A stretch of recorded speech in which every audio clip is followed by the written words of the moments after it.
Chapter 171, The Eternal Queen. Chapter text, Chapter CXX.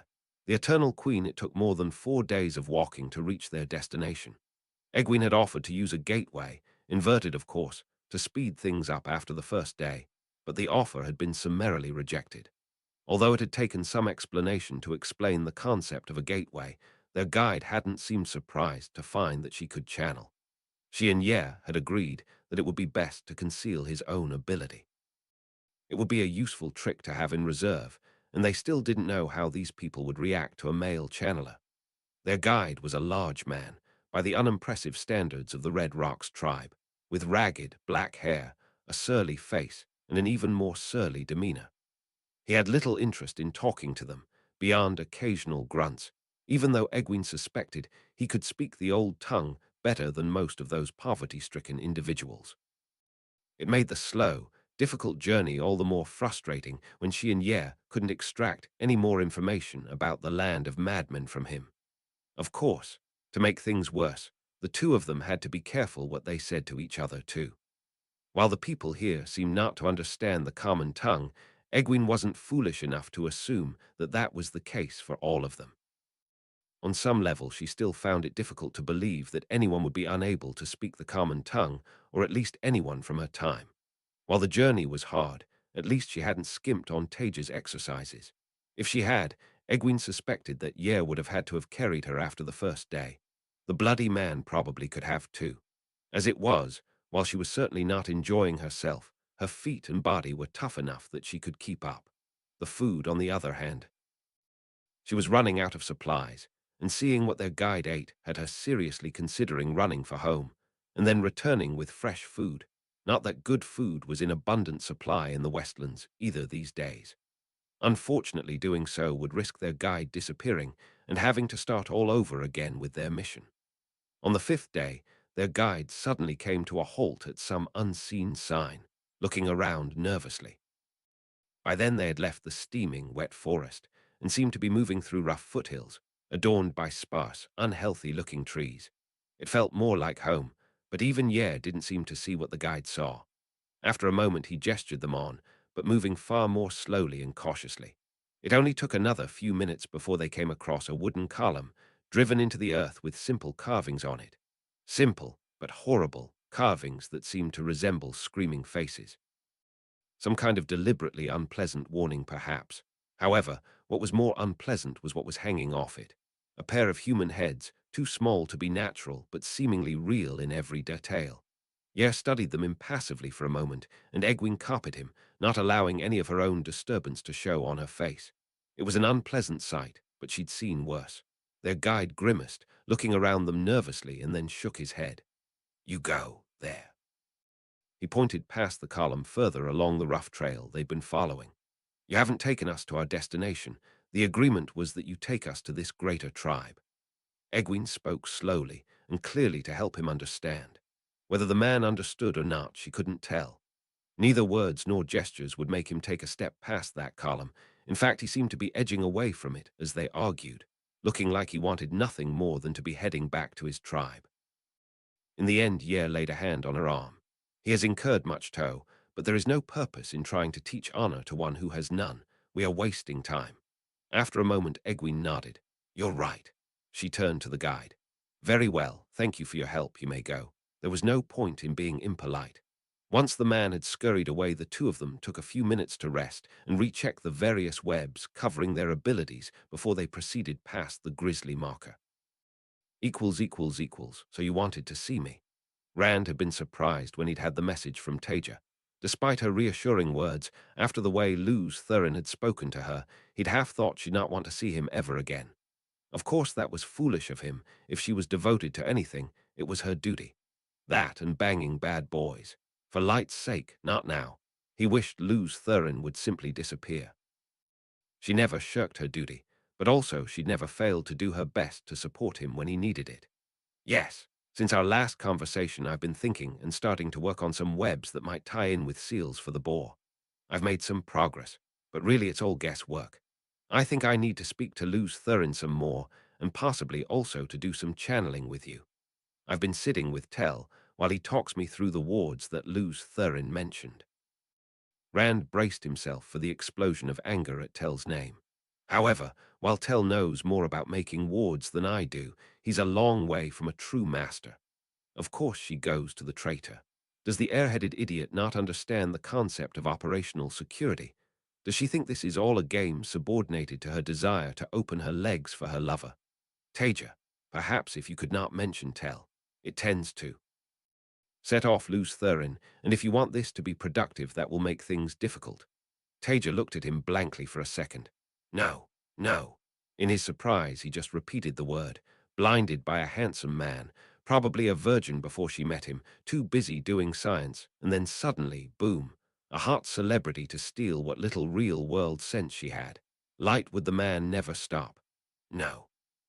Tell is the second most knowledgeable man on the side of the light, and the other one doesn't have a body. He's someone I depend on both to run the hall of servants and for my sanity.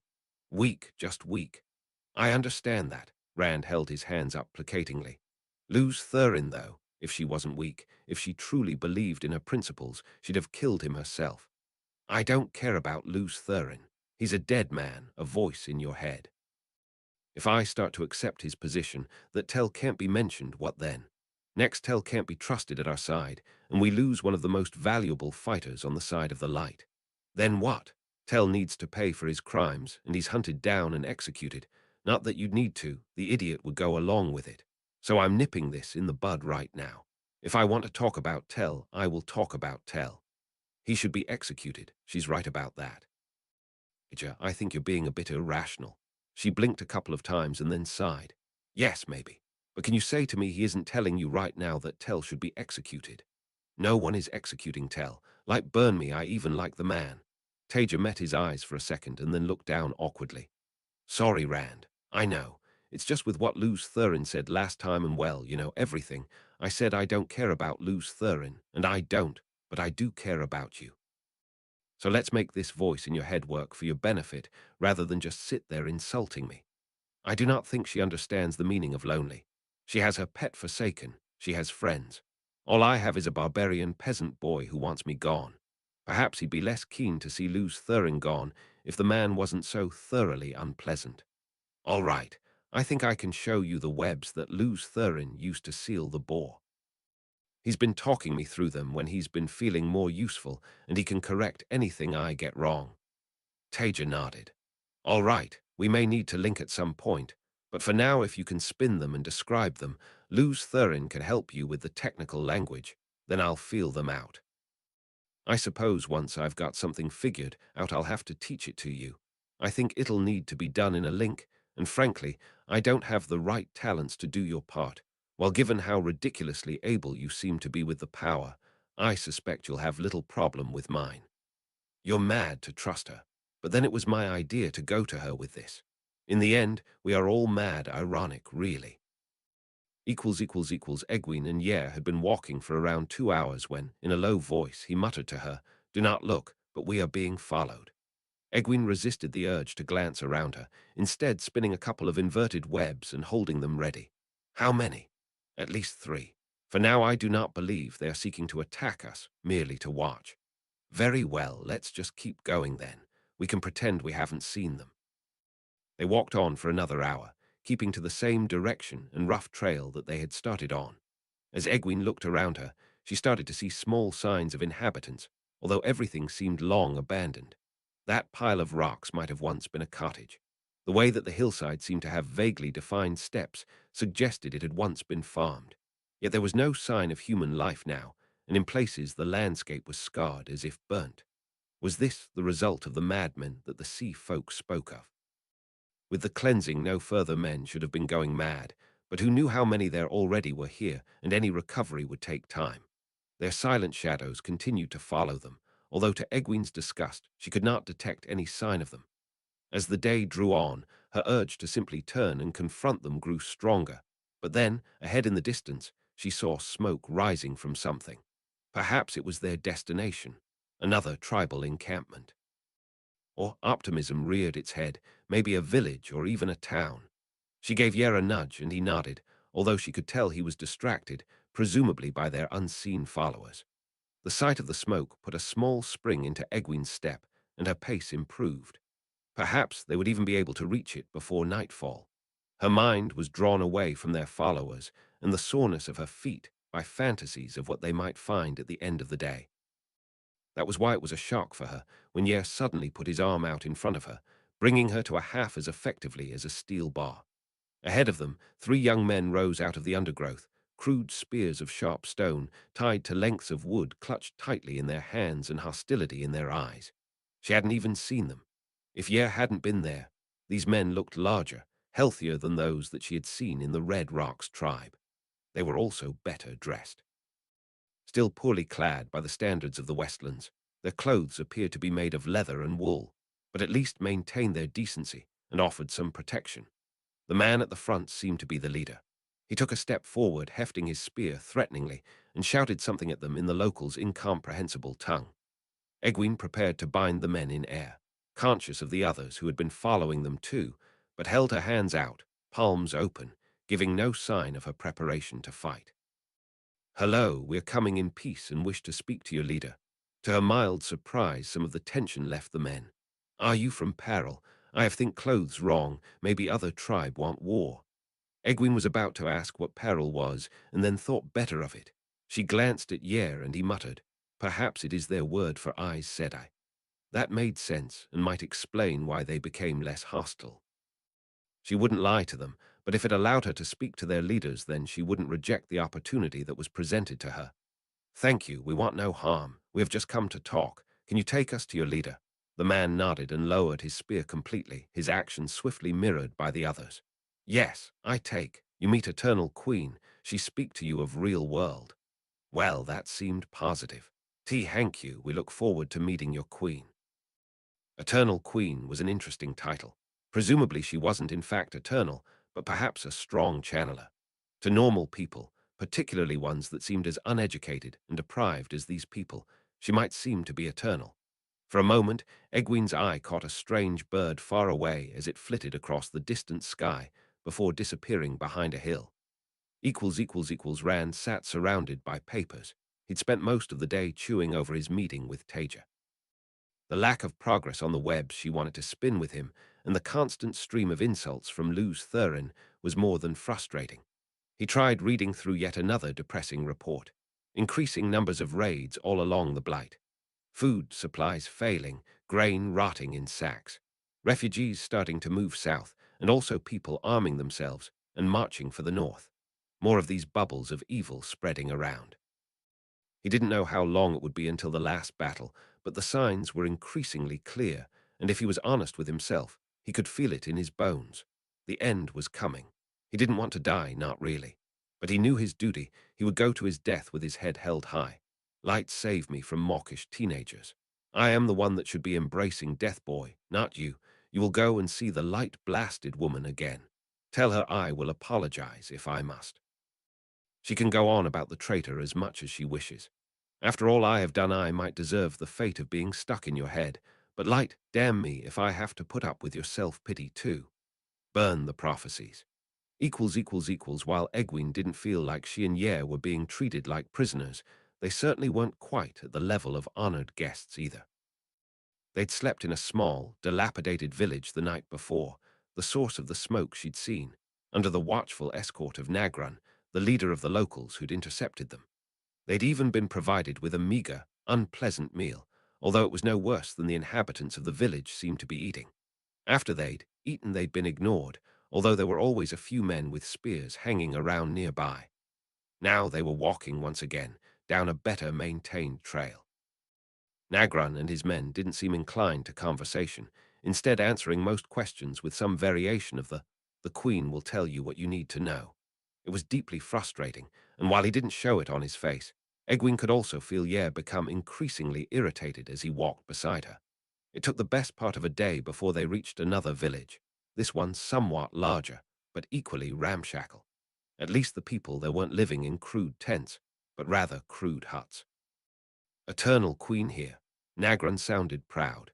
"She speak to you, judge you." Egwene frowned at the last two words and exchanged a glance with Yer.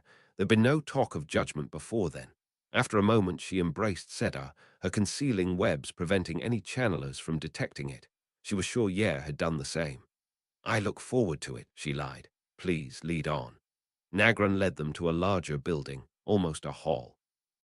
It was poorly built from rough logs, with what seemed to be dried mud filling the gaps, but was still the closest thing Egwene had seen to civilization since she'd come to this place.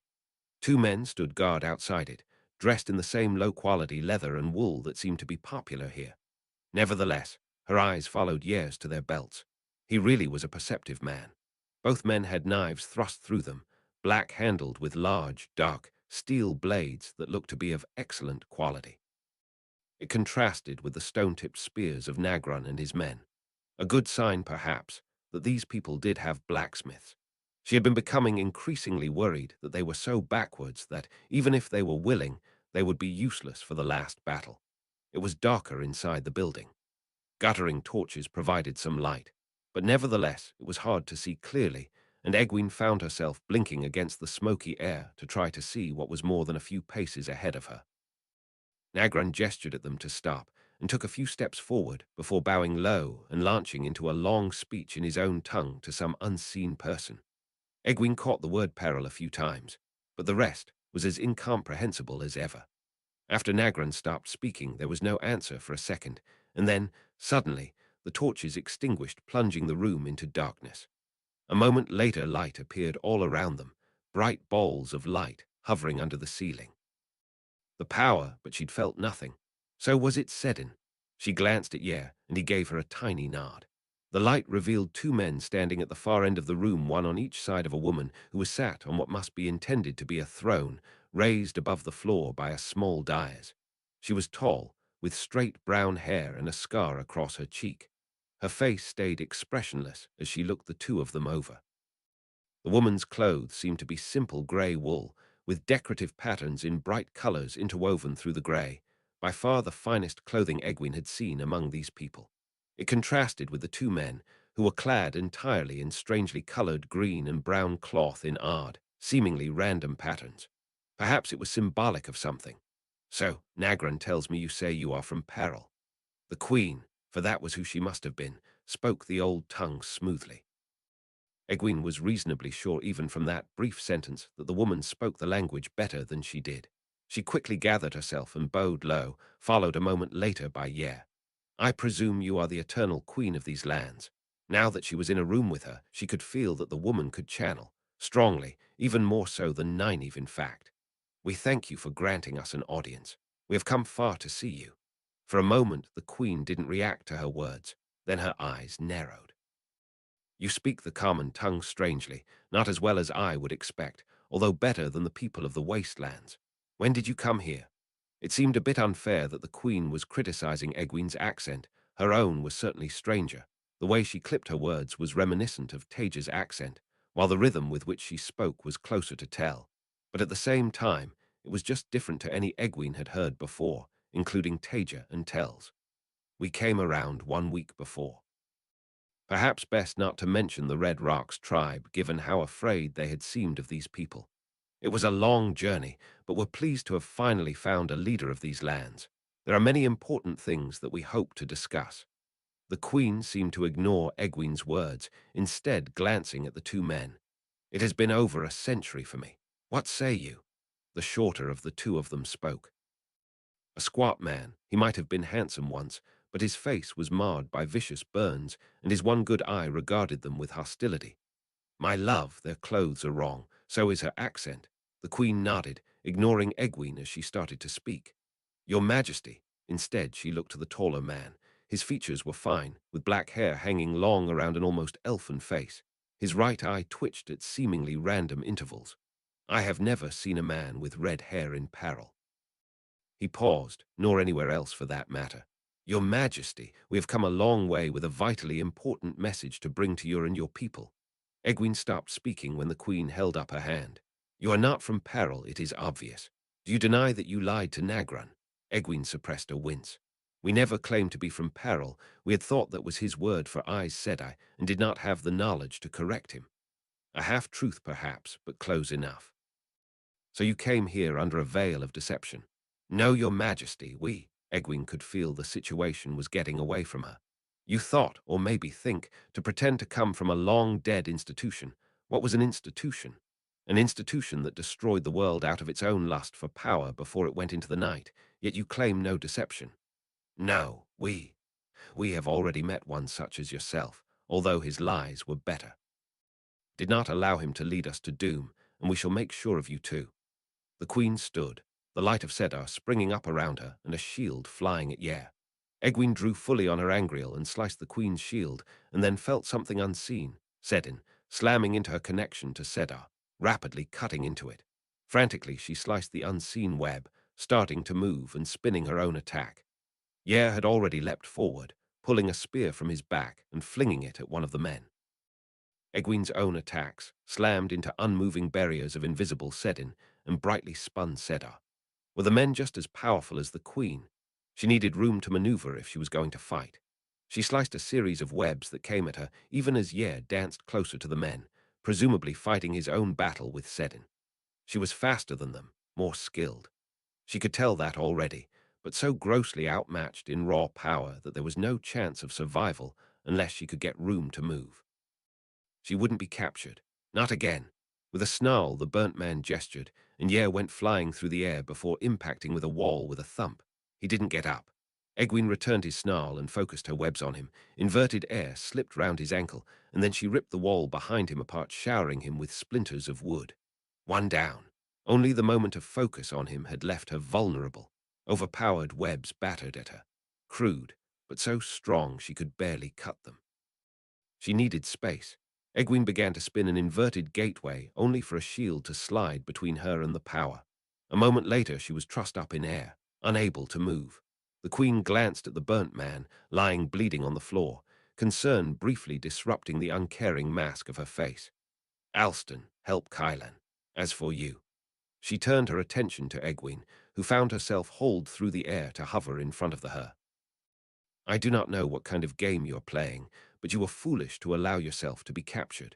You clearly know much, so you will live a little longer, long enough to tell me what you and your man know. Then you will die. I expect by then you will thank me for finally allowing you to die. As Egwene struggled frantically against the web of air surrounding her, the queen spun earth, fire and spirit, and Egwene's world went black. Chapter 172. Prepare for War. Chapter text Chapter CXXZI. Prepare for war after another session with Rand, and lose Thurin Taija supposed. She was at least feeling that some progress had been made. She could also see that Rand was getting antsier about things, which was more than understandable. But what more could she do? Luz Thurin had at least not been spouting insults, or if he had, Rand had done a better job of hiding them. Taija was now fairly sure she got something that would tie into Rand's own webs, which she had to admit she barely understood. On the other hand, he'd said that even Luz Thurin admitted he was struggling to understand Taija's own web. It needed work, Light. She certainly wasn't sure it would work, but there was something gratifying about that. Respect might be too much to ask for, but she'd take whatever petty victories over the long-dead man she could. Still, there was more work to do, and that was what was taking up almost all of her free time, although she was avoiding the state she got herself in over the taint. Partly because she had too many other responsibilities, and partly because Tell just came and poked her until she stopped working if he thought she was wearing herself out. Having a boyfriend was pretty useful, really.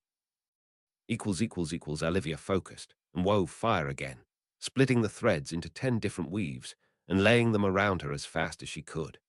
It wouldn't be that challenging normally, but having Ghislaine standing behind her poking her in the ribs over and over again made it much harder. She really wasn't sure whether it was true that Taija had suggested it as an exercise to improve control under stress, or if Ghislaine just thought it was funny, but she didn't really mind. It was actually quite a good challenge, and much nicer than any of the training the Sul'dam had put her through. She still wasn't sure it had been the right choice to start joining in with the Hall's combat training. She didn't want to fight anymore or to hurt anyone, not ever again. Although, if pushed, she might make an exception for the Sul'dam and Sinchen. However, she also didn't want to see the world crushed under the shadow. She'd thought that maybe she could help with healing for that instead, make a contribution without fighting. But her mind went back to her conversation with Nynaeve a few weeks ago. The woman had sat her down and broken it gently. Well, gently by her rather blunt standards, but nevertheless the message had been clear. Olivia, dear, you know I'd never make you do anything you don't want to do. You're always welcome here with me, but Nynaeve had taken a deep breath. You're about as useful as a hat on a frog when it comes to healing. Light, you're nearly as bad at it as Taija. That had been a crushing moment, all the more so because it had already become clear to Olivia that it was true well before Nynaeve spoke to her. Of course, Nynaeve was nice, just like almost all of the Aes Sedai at the hall. She'd already thought about other things Olivia could do and had reeled off a whole list of them. Helping with building sounded like a good idea, really. It would be like healing, but healing the world rather than people. However, for now Olivia had decided she would fight. She couldn't just let the world suffer to keep her free from the shadow while she hid, not when she had so much ability to help. That was why she was gritting her teeth, replicating the weaves from her time as a daemon and mixing them in with webs the hall was teaching. It was strange, being taught again, especially by people who were just so nice about everything. Strange, but good. Olivia finished up the exercise and then jumped at the gong that sounded across the hall. That meant it was time for her next training session. Mazrim Tame resisted the urge to let his lip curl into a sneer as he met the eyes of the middle-aged woman on the other side of the field and seized Sedin. He gave her a polite bow, which she returned. These days she met his eyes without hesitation, although she hadn't at first. He ignored the gaggle of initiates and aspirants at the side of the field. Apparently it was good for them to watch. At first he had disliked that, but over time he had grown to tolerate it. These days he even sometimes enjoyed the admiration. Noriun would be there, even though he should be working on his own channeling, so would Jillin no doubt. The slight pause after their bows ended with Tame sending a series of weaves shooting across the field, opening a gateway beside himself and leaping through it at the same time. Lightning struck where he'd been only seconds before, and his weaves came snapping back into him as they were cut. Tame allowed himself a grim smile. At first she had held back, unwilling to really let loose, but now he knew she was actually trying. Weaves flashed back and forth between them as they both used gateways to strike, block, and move around the field. Tame had no doubt that if they had met before his betrayal of Demandrid, Olivia would have beaten him with no trouble. Now they were evenly matched. He had been surprised when Taija had offered him proper training, as she had called it, but obviously he had taken her up on the offer. He wanted to be strong after all. Tame threw himself to the ground under a weave and pulled up a barrier of earth in front of himself before rolling into a gateway and emerging behind Olivia. He whipped air out and felt it snap back as she sliced it. Dividing his weaves as many ways as he could, far more than when he had first come to the hall, he sent attacks at her from all directions, a storm of Sedin. He was about to move again when he felt like he'd been punched in the back. He stumbled forward, tripped, and suddenly a shield was pushed between him and Sedin. Annoying, he had thought he had her today. With a wry smile, Tame held up his hands in surrender, and the shield vanished a moment later. Olivia was not smiling. She never seemed to smile when she fought, however playful the contest. Tame could understand that, though. Normally, he would despise the way she shied away from attention and power. Not that he would have shown that. He knew at the very least Nynaeve and Taija had a soft spot for the woman, and he had no desire to cross them. In this case, though, well, Noriun might be a no more than adequate channeler at best, but there were other reasons Tame appreciated him. He had a number of talents. A good understanding of people was one of them. Tame had been ready to dismiss Olivia as another timid woman, unable to use the power that she had. It was Noriun that had pointed out that she had freed herself from the Cinchen without anyone's help, something that, at least as far as they knew, was impossible. It had made him rethink things. Noriun often made him do that. Olivia was clearly somewhat broken, but who would not be by centuries as a daemon?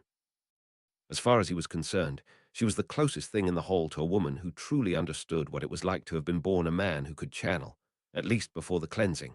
She might have been damaged by her experiences, but then the same thing could be said about him.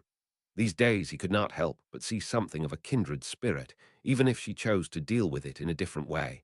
Someone else the world had chewed up and spat out. A good match. Shall we go again?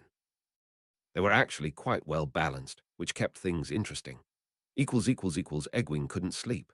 How could she? Instead, she sat in the wooden cave the queen had left her in, endlessly probing at the shield cutting her off from Sedar. Yer lay beside her, his face swollen from his impact with the wall, but at least awake and aware.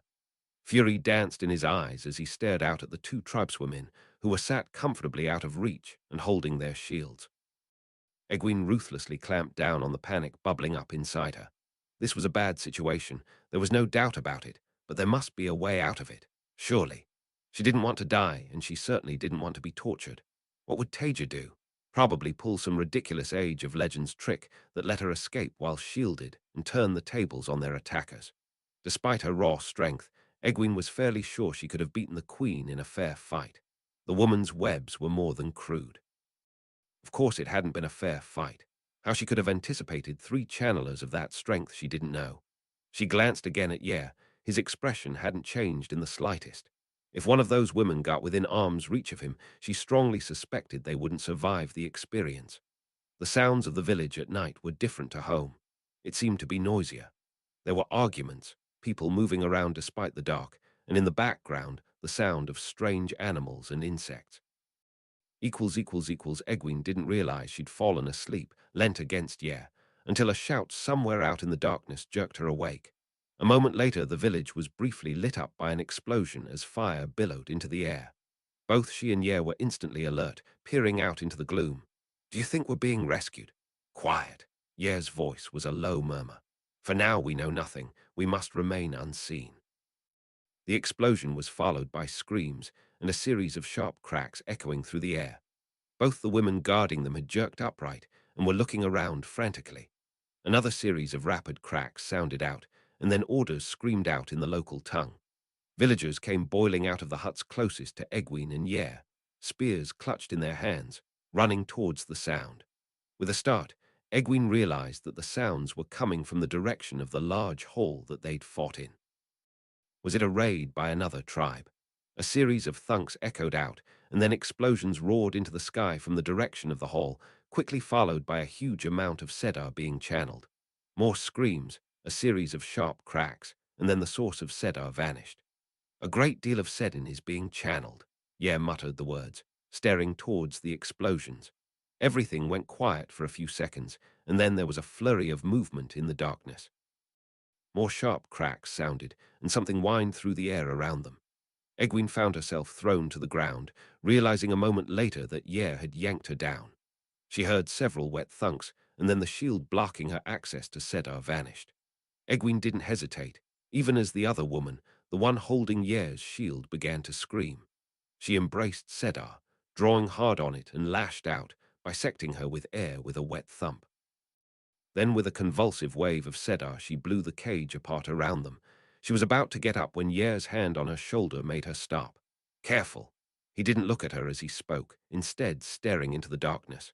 "We do not know who has done this or what they can do. We must find somewhere with concealment. Think of your lessons." Egwene hesitated and then nodded. He was right.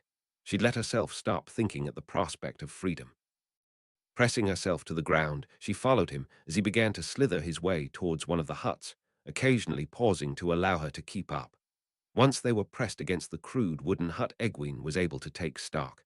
There was movement around them, occasional explosions sounding, along with more of those cracking sounds and flashes of Sedar being channeled, although nothing of huge strength. She nudged Yer. "We need to get out of here. There's still a battle going on, and we've got no idea who is an enemy or a friend, or if there even are any friends."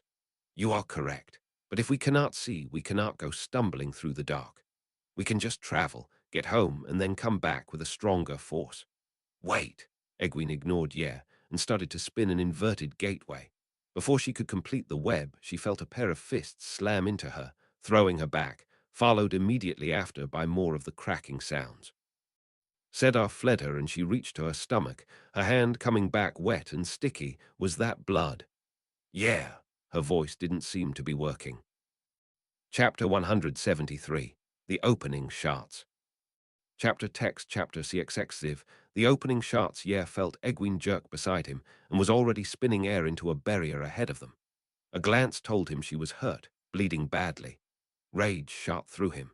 Not shame, she was a warrior like him, but anger at these dishonorable animals. Imprisoning emissaries, killing without reason, striking his woman. She would not die today. He had failed his brothers and sisters in the hall before. He was not sure he would ever overcome the toe from that, but he would do better this time. He was Aes Sedai now. He could not fight in the darkness, and it seemed their enemies could. With a snarl, he spun light. A web tell had taught him. Fire, spirit, and air came together high in the air, placed spans away so as not to give away his position. With a shocking suddenness, light exploded in the air, illuminating the world around him. His eyes took in the scene in a moment. A figure stood, looking their way. Clad in patches of green and brown, he had thought it was a man except for its face. It was frog-like, distorted like that of a trollocs with bulging black eyes protruding outwards. Black-gloved hands swung a dark stick towards him.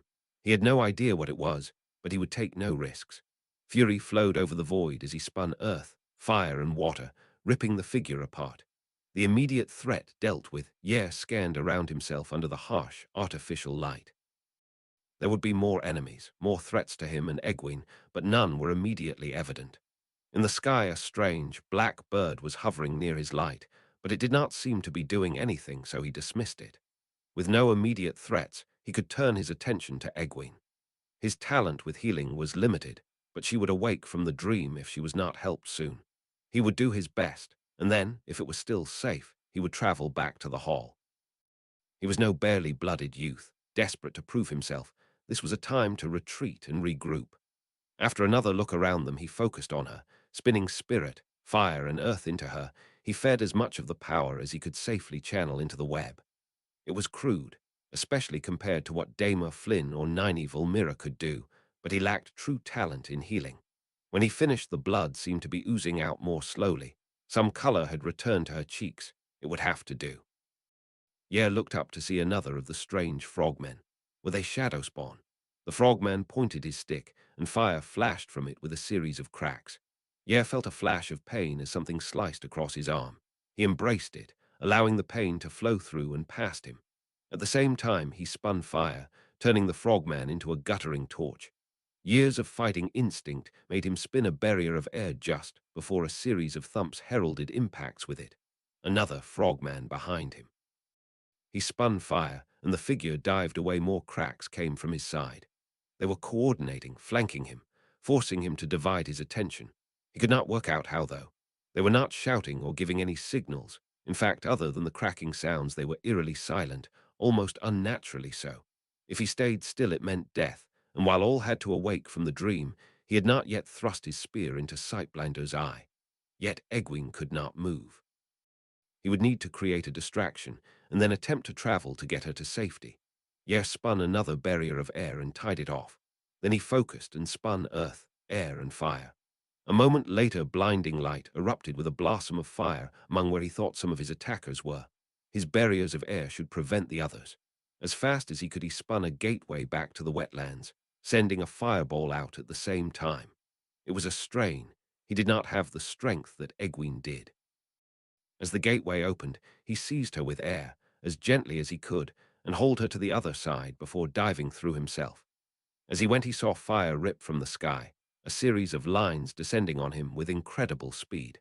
With a thought, he released the gateway, barely avoiding losing his feet when it snapped closed behind him. Kylan stumbled through the village, cursing to himself, Gryla draped across his shoulders. He'd managed to stop her bleeding, but he always struggled with the more subtle workings. He felt the creeping of hands working their way up his legs and gave himself a shake. They weren't real. He needed to remember that, not like their attackers. He should have known they'd come. Gryla had forgotten too much after all those years in the wastelands. She'd thought they could fly under the radar for longer, so she'd ignored his warnings. Now Alston was dead, and Gryla might yet die. Fuck, he might well die too. Suddenly the world turned bright. Sedin. He didn't recognize the working, but noted it. If he survived, it might be useful. Perhaps it was the outsider they'd captured. They should have killed him at the first opportunity. Once again, Gryla being too ambitious. If he didn't love her, he'd have left in frustration by now. Still, the man had made himself useful. Now Kylan could see too. He was far less likely to get himself ignominiously shot by someone he couldn't even see. Moments later, the sound of shots redoubled, and fire erupted off to his right.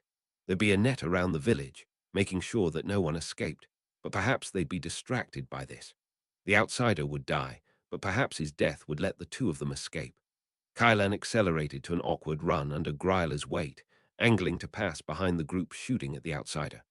At the same time, he prepared a couple of workings. He still felt a sense of wonder at how exquisitely clean it felt. He didn't want to meet any of the attackers, but if he did, hopefully he could kill them before they had the chance to radio for help. A roaring sound rent the air, and he looked behind him to see lines of fire connecting a point in the sky to the ground. Rockets! Of course they'd have something up there. With a thought, he sent a working into the sky, connecting to the hovering drone and tearing it apart. Hopefully they only had one. That would make his escape much easier. By the walls, he missed being home, even if he knew he could never return, whatever Gryla promised with her mad schemes. He would convince her they needed to keep their heads down if they got out of this alive. He had to. As usual these days, Taija was busy. With more and more signs of the last battle coming, she was moving the training focus in the hall more and more towards combat-oriented lessons. That included continuing to run the competitions between teams, but also mixing things up with wider exercises and more. It was hard, looking at so many young faces, or older ones too, especially with the chunk of the kin that had signed up, knowing that many of them were unlikely to survive. All she could do was keep on preparing them as well as possible, ensure that the light had as many well-trained and powerful channelers fighting for it she could. She knew Rand had been keeping his eyes open for any signs of the Forsaken. One of them was probably operating in Orad Daman, but he wasn't sure who or exactly where. Even then, their activities there seemed to have died down or stopped with Rand bringing the Dragonsworn back under control. Other than that, it was all a bit mysterious. Their relative quietness was a bit worrying, actually. If she was going to have a snake in the house, she'd much rather she knew where it was. Being 10, Nadel found the Andoran bowmen he was escorting and training with rather strange. Nevertheless, they weren't a bad bunch, and the young aspirant was happy enough to be with them. To his eyes, their bows looked ridiculously large, more like giant clubs than proper weapons.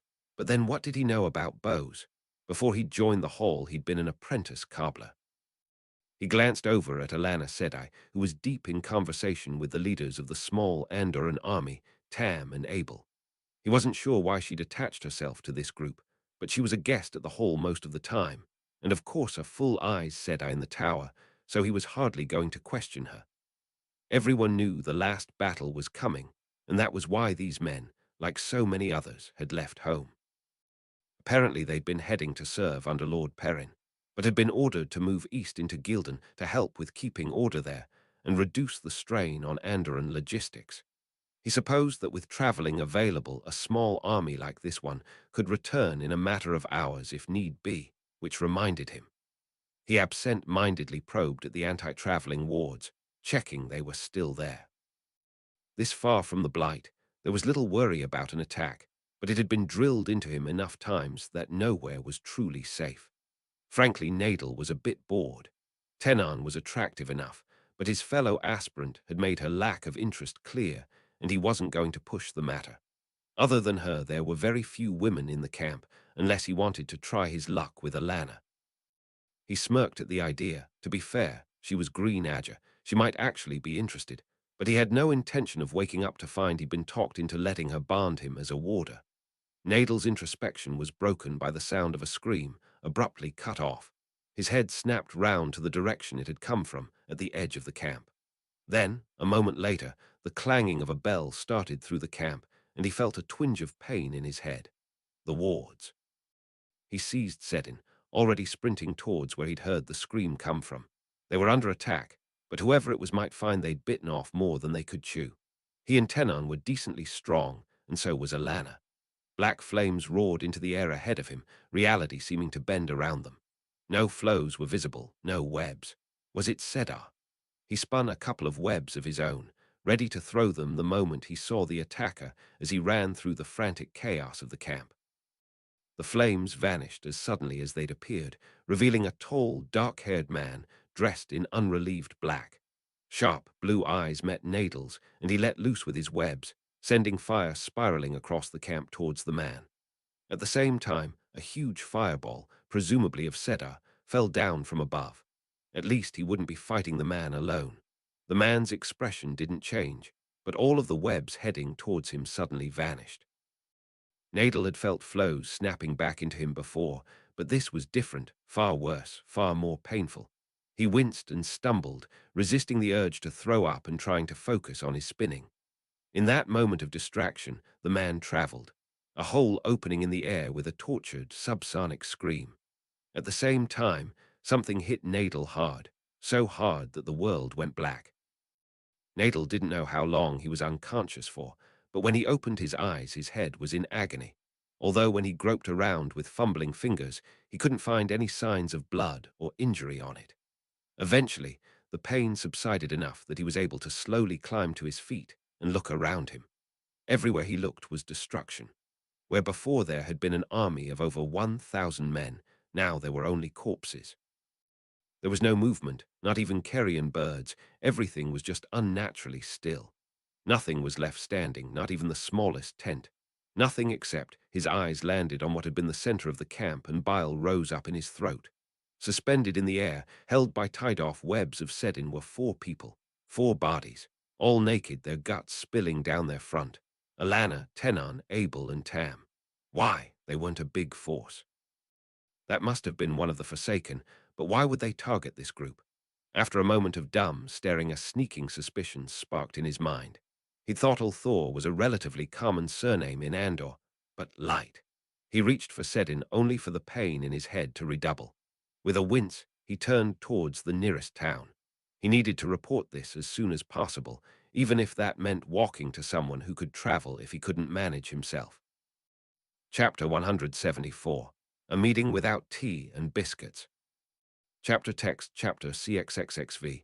A Meeting Without Tea and Biscuits. Taija was woken up by an out-of-breath and apologetic aspirant who told her that Egwene and Yer had returned, badly injured. He hardly had time to finish before she was running. It didn't take her long to reach them. Luckily, one of the on-duty Aes Sedai was a good healer, though, and Egwene was already sat up in a chair, if looking a bit pale, by the time Taija got there. Her first question, once she'd established that neither of them was permanently injured and she wasn't going to be racked by guilt for sending them, was what in the light had happened there. Breathlessly, they began to tell her their tale. The backwards tribe they'd encountered seemed to fit with what Taija had expected from the land of madmen. No recovery from the breaking, just humanity scraping along in abject poverty that made the Westland's backwardness look like paradise. But then the first shock came. Say that again. What did they ask you if you were? It wasn't all that surprising to her that some of them spoke the common tongue, or the old tongue as Egwene called it. After all, Taija had been shocked at how rarely and badly it was spoken here. No, that wasn't the shocking thing. He said, "You peril," and then spat. Yer nodded beside Egwene. It seemed he was letting her do the talking. He always had been a quiet man unless it was something to do with fighting or honor. He definitely said peril. Egwene's pronunciation was all wrong, but still, that was a name that should have been long gone. Well, he said it differently, but yes. Is something wrong? Taija shook her head, staring past Egwene. No, keep going, please. Was it this tribe that hurt you?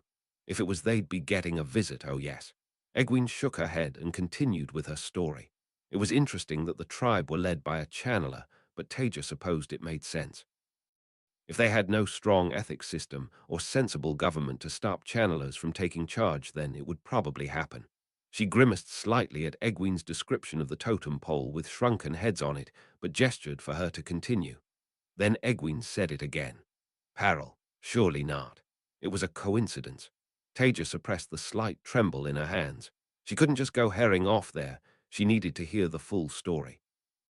When Egwene described the reception they'd received from the 3 leaders of the larger tribe, Taija felt anger bubbling up in her. No one should have been treating one of her girls like that. It was enough to distract her from yet more references to peril. From the sound of it, those people were powerful enough that together they could significantly tip the balance of power against the shadow. Instead, they were threatening torture and execution of emissaries. Power-hungry scum. Still, it made her proud that Egwene and Yer had been able to briefly match what sounded like three Forsaken-level channelers and actually took one of them out before being defeated. The locals' lack of training was obviously part of the reason for that, but it was still impressive of her students. The trio of channelers were definitely getting a visit from Taija, though. She wanted to have a talk with them, without tea and biscuits. Then came something that brought her thoughts to a crashing halt. A battle with explosions was nothing new. The cracking sounds they described were odd, though. Perhaps splinters hitting something. Yer took over the story with the start of their escape. Egwene still seemed a bit distressed, which was more than understandable. Then we heard more of the cracking sounds, and Egwene was hit by something. I think it was from a turngriel, 2 holes straight through her. Surely not. Rather than interrupt, Taija let Yer keep talking. I took in my anger, embraced it for the shamelessness with which the people of this land behaved, and I spun a light into the air. What I saw, I do not know how to describe it. I have traveled the threefold land and the wetlands, but I have seen nothing like it before. I believe maybe shadow spawn, but wielding a turngriel. Truly, we must be ready to deal with this threat. Despite his expressionless face, Taija could hear the anger in his tone. Shadow spawn. Shaped like men, but with the faces of frogs, distorted and covered in cloth so that it couldn't be. Nevertheless, she cut him off. Something like this. Taija spun a web of illusion in front of her, and a man appeared in the air. Clad in the camouflaged uniform of the 3rd Special Infantry Regiment, with night vision goggles and a rifle in his hands. She held her breath as Yer studied the image for a second. Then he nodded. Indeed, the patterns are different, but there is a strong resemblance. Peril, Taija spun another image into the air, crossed silver keys surrounded by a golden wreath on a black background. Did you see this, or anything like it? Yer studied it again and then shook his head. There was nothing like that. All right, sorry I interrupted. Please finish your story. Still, this was huge. Taija had been thinking she'd need to make an unpleasant visit to the channelers in the land of madmen, but this had just moved everything a long way up her priority ladder. It could change everything. When Yer had finished, and she'd asked a few more questions of him, and Egwene Taija stood in a decisive movement. Right, you two need to rest and recover. I'm going back there as soon as I can get some support together. That triggered an immediate protest from both of them, but she was having none of it. She wasn't taking 2 exhausted youths who'd just been through healing into what might well suddenly turn into a combat situation. Absolutely not. In the end, it was a couple of days later that Taija was heading to the land of madmen for the first time. Egwene and Yer were at her side. For all her best intentions, they'd managed to wear her down. The argument that they actually knew what she was looking for had been somewhat convincing, at least when it came to the 3 channelers that had imprisoned them. As for the rest, they'd had no idea. Peril. At least they'd had the chance to rest, while Taija organized things, sorted out her own work, found some supplies, made sure Alexei and Nynaeve knew she'd be gone. All the boring, responsible things she had to do as the first among servants. Feeve and Jaha were with her too for some extra firepower, plus Feeve's solid talent as a healer. Yer spun the gateway to a bit outside the village they'd been in. No reason to risk putting themselves straight into the middle of an enemy force. The first thing Taija did before stepping through the gateway was spin a web of air in front of her to deflect any bullets that came her way. Then, immediately after going through it, she scanned the sky, something she hadn't really had to do since her own time, although old habits died hard. Still, despite her healthy paranoia, there was excitement bubbling in her. Excitement that she was trying to tamp down. Everything was quiet. Taija's fellow Aes Sedai had been briefed on what they needed to be looking out for, although they simply wouldn't have the instincts she did when it came to it, so she was very conscious that if things did turn to a fight, she might have to be protecting them. Taija spun a gateway into the sky and looked through it, down at the village. Clouds blocked some of her vision, but it seemed to be completely still. Nothing was moving, just ruined huts and bodies scattered across the ground. A minute later, she was stepping out of another gateway to the edge of the village. What followed was unpleasant. Taija had seen the aftermath of Trolloc attacks and other atrocities from the shadow, so it was nothing new to her.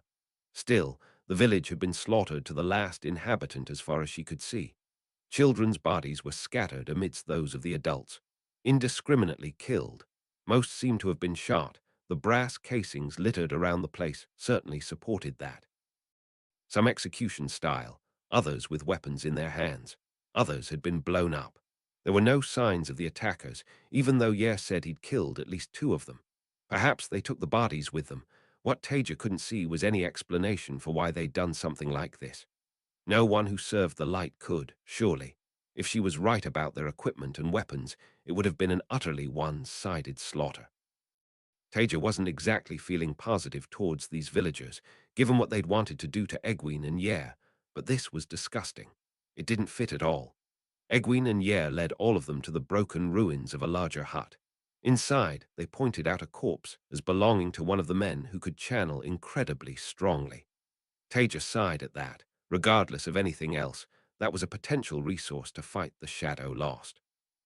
More interesting, after a thorough search of the village, was Egwene and Yer's insistence that the 2 other powerful channelers weren't there. That meant they'd probably survived, and so Taija might be able to get some answers. With the village searched, it was time to think about what to do next. Taija wanted to speak to those channelers. Light, she desperately wanted that. However, even with Yer's tracking skills, if they'd fled, she couldn't see how they were going to find them in any reasonable time. On the other hand, it was fairly obvious which way the attackers had gone. There were clear tire tracks in the ground. Perhaps they'd have to follow them instead. The decision was made for her by a shout from Yer and a sudden flare of light as he deflected something with the power. A moment later, Taija was spinning Sedar, slicing through a worryingly thick web of sedin and then quite literally ripping a tree out of the ground. Revealed a short man with a burnt face twisted into a snarl and a woman lying on the grass beside him. Before she'd fully registered the sight, she was slamming a shield between him and the power. Or at least she tried. Even with her angriel, the shield rebounded from his connection. Light, he must be strong. Fire sprung up, flying towards her, and was sliced by Egwene. Nothing lethal. Taija shouted the words before her group of Aes Sedai could smear him across the landscape. She wanted to talk with the man. He could always be killed later. Kylan's breath left him a compulsive whoomph as an unseen working slammed into his gut. A moment later his feet were swept from under him, and his impact with the ground made Sedin waver in his grasp. Before he could solidify the connection, a shield slammed into place, blocking him off. That wasn't what commanded his attention, though. He tried to frantically scramble off the ground before the hands could get a grip on him. Then they vanished as air solidified around him and dragged him upright. With growing horror, he realized he'd been captured, worse, by outsiders. He could face his own death with equanimity, but not if it meant Gryla's too. As his eyes flicked from strangely dressed person to strangely dressed person, he recognized the teenage girl who claimed to be an Aes Sedai and her red-haired consort. The others were new, though. It was a frightening thought. Were outsiders invading? One of them stepped forward, a small and unassuming-looking woman in rustic trousers and a blouse, although far better made than anything in the wastelands. Despite her appearance, he could immediately see from the way the others moved that she must be the leader of these outsiders. Well, it would hardly be one of the 2 men. Maybe, just maybe, he could talk his way out of this.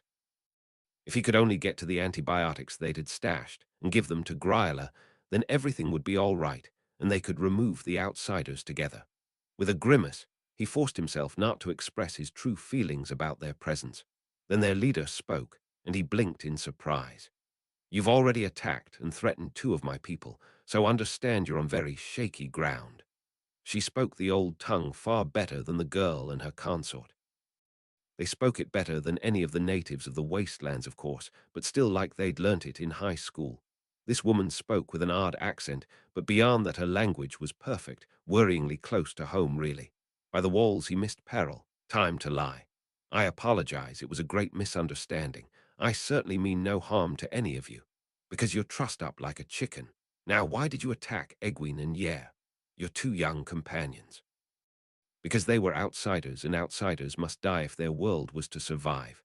Obviously, he somehow felt that might be a bad thing to say. "I thought they were here to harm us. You've seen what happens to us when outsiders come." He couldn't gesture, tied up in air as he was, so he looked around at the ruins of the village as theatrically as he could. It's now clear that that was wrong.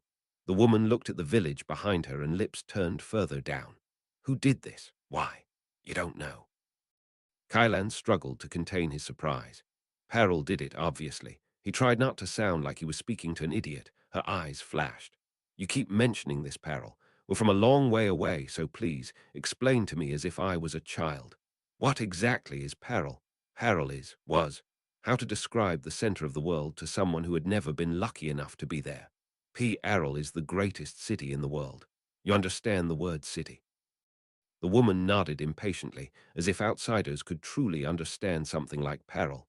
The only city in the world, the cradle of civilization and the guardian against chaos. The woman blinked a few times and took a step backwards. Peril, you're saying it's the greatest city in the world. It seemed an odd thing to ask, but he supposed anyone who'd never heard of it would be shocked. Yes, that's right. After a moment, her eyes met his again. So tell me this, Peril. He could hear the inverted commas around the name.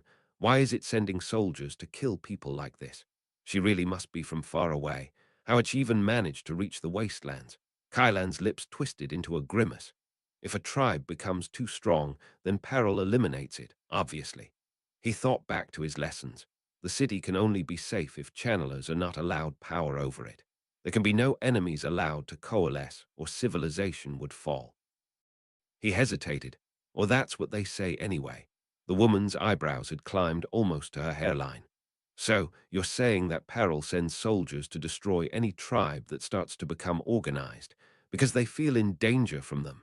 Kylan nodded quickly. It seemed she was at least quick on the uptake despite her ignorance of the way the world worked. That's right. Channelers may live, outside the light of the city under the mercy of the Creator, but they are only allowed to live, not to unite and scheme, because with that comes destruction and the end of civilization. What the fuck? He wasn't sure that he was meant to hear those words. She looked utterly furious, but with Peril he hoped anyway. Perhaps he might live through this. Maybe he could even, Gryla, the woman on the ground, she's injured because of the Paralan attack. I think she's got an infection. I was hoping to find some antibiotics in the village, but she's dying and I can't while. He tried to shrug, but couldn't due to the air binding him. The woman's attention snapped back to him. How in the light do you know what antibiotics are? No, it's obvious. Fine. Gryla, the Eternal Queen, a dramatic title, dramatically stupid. She hesitated. You know what? Fine, I'll help her if you'll tell me where Peril is. Kylan didn't need to think about that for long. To go to Peril was death for a channeler. Everyone knew that. Two birds with one stone, the outsiders could die under Peril's guns like every other idiot who tried to return, and Gryla would recover. Of course, we have a deal. Peril is in the southern peninsula of Artelisia. She looked a little surprised at the name of their continent, roughly 1,400 kilometers from here. Thank you. The woman turned and said something in the barbaric tongue. The outsiders seemed to speak to one of her companions, who nodded and headed over to Gryla. As Feeve healed Gryla, Taija's mind was drawn back to Peril. Surely it was just a coincidence. A name that had survived through the last 3,000 years. Just a name. Surely, even if they seemed to have technology from her time. Regardless, the two channelers in front of her had gone a long way down the priority ladder. Taija wasn't under any illusion about the man's cooperativeness. He was talking the talk, but she could see the way he was looking at all of them. Taija didn't want to try to hold two channelers of their level indefinitely, and she certainly wasn't going to murder them in cold blood. So maybe it was time to move on. Possibly that was the deep yearning inside her, calling for her to go to this Peril as soon as possible, but so what? She wanted to see. She needed to see. It couldn't be, though. None of the great cities had left even a sign of their existence. Certainly none had survived, let alone fucking Peril of all places. Killing channelers like that, too. It didn't make any sense. The sheer brutality was something Taija would have expected from the Shadow, not from her own time, and the arrogance in the way Kylan spoke about the place was all wrong, too. Also, if it was actually Peril, they should have restored civilization to the world, brought something more like her time back thousands of years ago. Not just sat there, killing anyone who looked vaguely threatening. So it clearly wasn't Peril. Obviously. Taija knew she should have been asking more questions, but she couldn't bear to wait a single minute longer. I'm going to tie off shields on the two of you so that they unravel in half an hour or so. Hopefully, if we meet again, we can have a more civilized conversation. She spun shields on the two locals and tied them off with knots that would slowly dissolve. Then she turned to her fellow Aes Sedai. Let's go, we're heading south. There was no time to waste. Chapter 175. Miracles Live On. Chapter text, chapter CXXXVI. Miracles Live On. Taija spent the next day skip-traveling southwards, alternating who was spinning the gateways across the group. The land was hilly, scarred in places with what seemed to be a disproportionate number of dormant volcanoes. Was that because of madmen running free, or tribal warfare between channelers? She had idea, and if she was honest with herself, she wasn't that interested right then. She wanted to get to Peril and find out the truth. At the end of the day, Taija spun a gateway back to the Westlands. Not to the hall. She couldn't be bothered to spend too long walking back under the anti-traveling wards, and she was too distracted to deal with the admin that awaited her there. But it was easy enough to find an inn in Ilion. Their accent was ridiculous, but it was a big city, and the whole group could anonymously stay there in reasonable comfort. After all, why sleep in a tent when they didn't have to? Early the next morning, Taija was straight back to where they'd stopped the night before and continuing to travel southwards.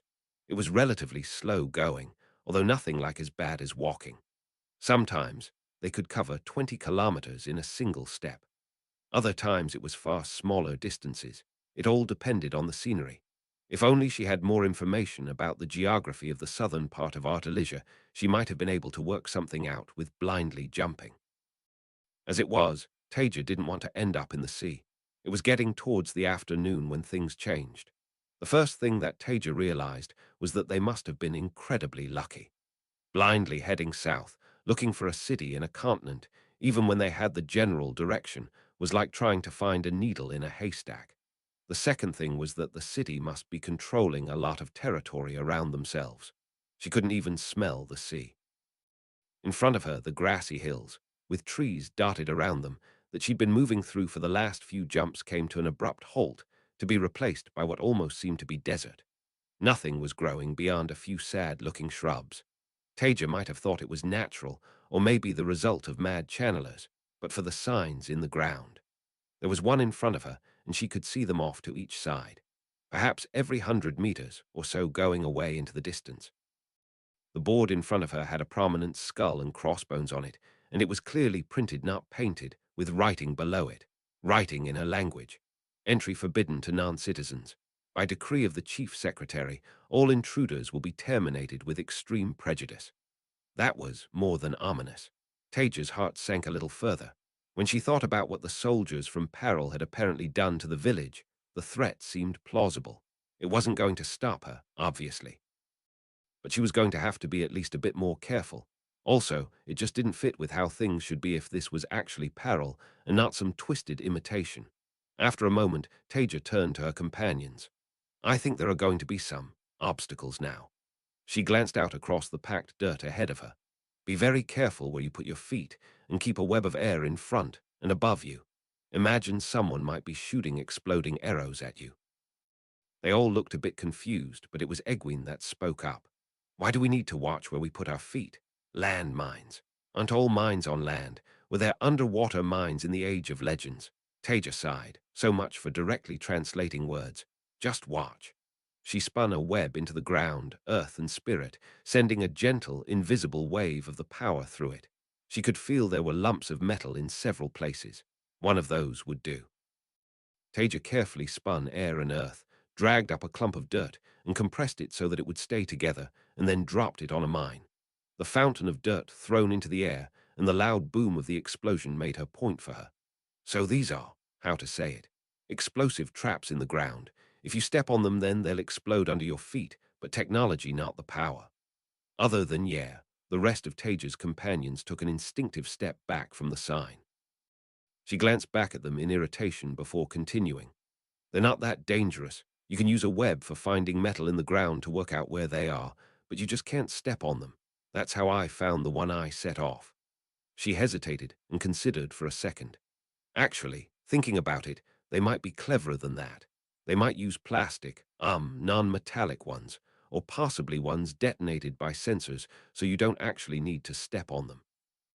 Even Yair was starting to look a bit uncomfortable, and Taija could have sworn everyone else was standing closer to her than before she'd started explaining. "Don't worry," she tried to give them a reassuring smile. "Mines are more of an inconvenience than a real threat once you know where they are." They didn't seem reassured, and after a moment Taija huffed to herself. This was ridiculous. "Fine, just keep close. Don't step on any undisturbed ground, and you'll be fine." She opened a gateway to the top of a hill in her sightline, then spun earth and fire through it, ripping a swathe of the ground in front of it apart. A couple of explosions went off in the mess. Then Taija stepped through, followed reluctantly by her group. She could see a lot further from the top of the hill, but it just seemed to be more dead ground. Had they been using defoliants or something? Or maybe it was just a natural desert. Taija shrugged to herself. It wasn't particularly important. Her eyes scanned the sky, ingrained habits from the War of Power returning quickly. In the distance, she spotted a black dot, seemingly unmoving. For a moment, Taija considered swatting it out of the sky. She thought she could just about mange at that range, but then she reconsidered. This might be peril. She didn't really think she was going to like what she found, not after the long series of disappointments since she'd found herself in this time. But she still didn't want to provoke conflict with whatever people were calling themselves Paralans if she didn't have to. Instead, Taija waved cheerfully at it, while being ready to spin a barrier of air should it shoot anything at her. It took a couple more gateways for anything to change.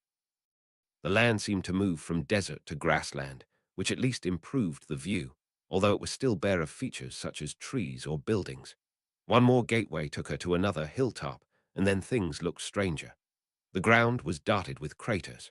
Artillery. Judging by the grass growing in them they'd been there for a while, and it wasn't like some of the battlefields she'd seen that looked more like a moonscape. Rather, this area seemed to have been bombarded intermittently and over a long period of time. Decades maybe, or even centuries. Did that mean it was safe now? Probably not. Taija turned back to her companions once again. "I think we're getting closer, but it looks like they might use artillery to get rid of anyone who's a danger to the city. They're almost certainly watching us now." Seeing their looks of confusion, she huffed in frustration. It was getting a little annoying having to translate everything into terms they could understand when she just wanted to think about what she might be heading towards. Not for the first time, Taija cursed their ancestors for regressing so far. Like catapults or ballistas that can throw exploding rocks a very long way, further than the eye can see. Make sure you keep barriers of air above and around you, just in case. Before she'd finished her explanation, she was already spinning another gateway. Egwene listened with horror to Taija's casual words. Where was the caution that she'd always told them to show? Before she could protest, Taija had already spun another gateway and stepped through it, looking behind her impatiently for the rest of them to follow. With a sigh, Egwene stepped after her. A moment later, the gateway closed. Taija was just staring ahead of herself. They must have gone over 20 miles with this gateway, moving between two hilltops. Before Egwene could even finish spinning her barriers of air, Taija was moving again, spinning another gateway. Egwene was more than a bit worried about Taija, actually.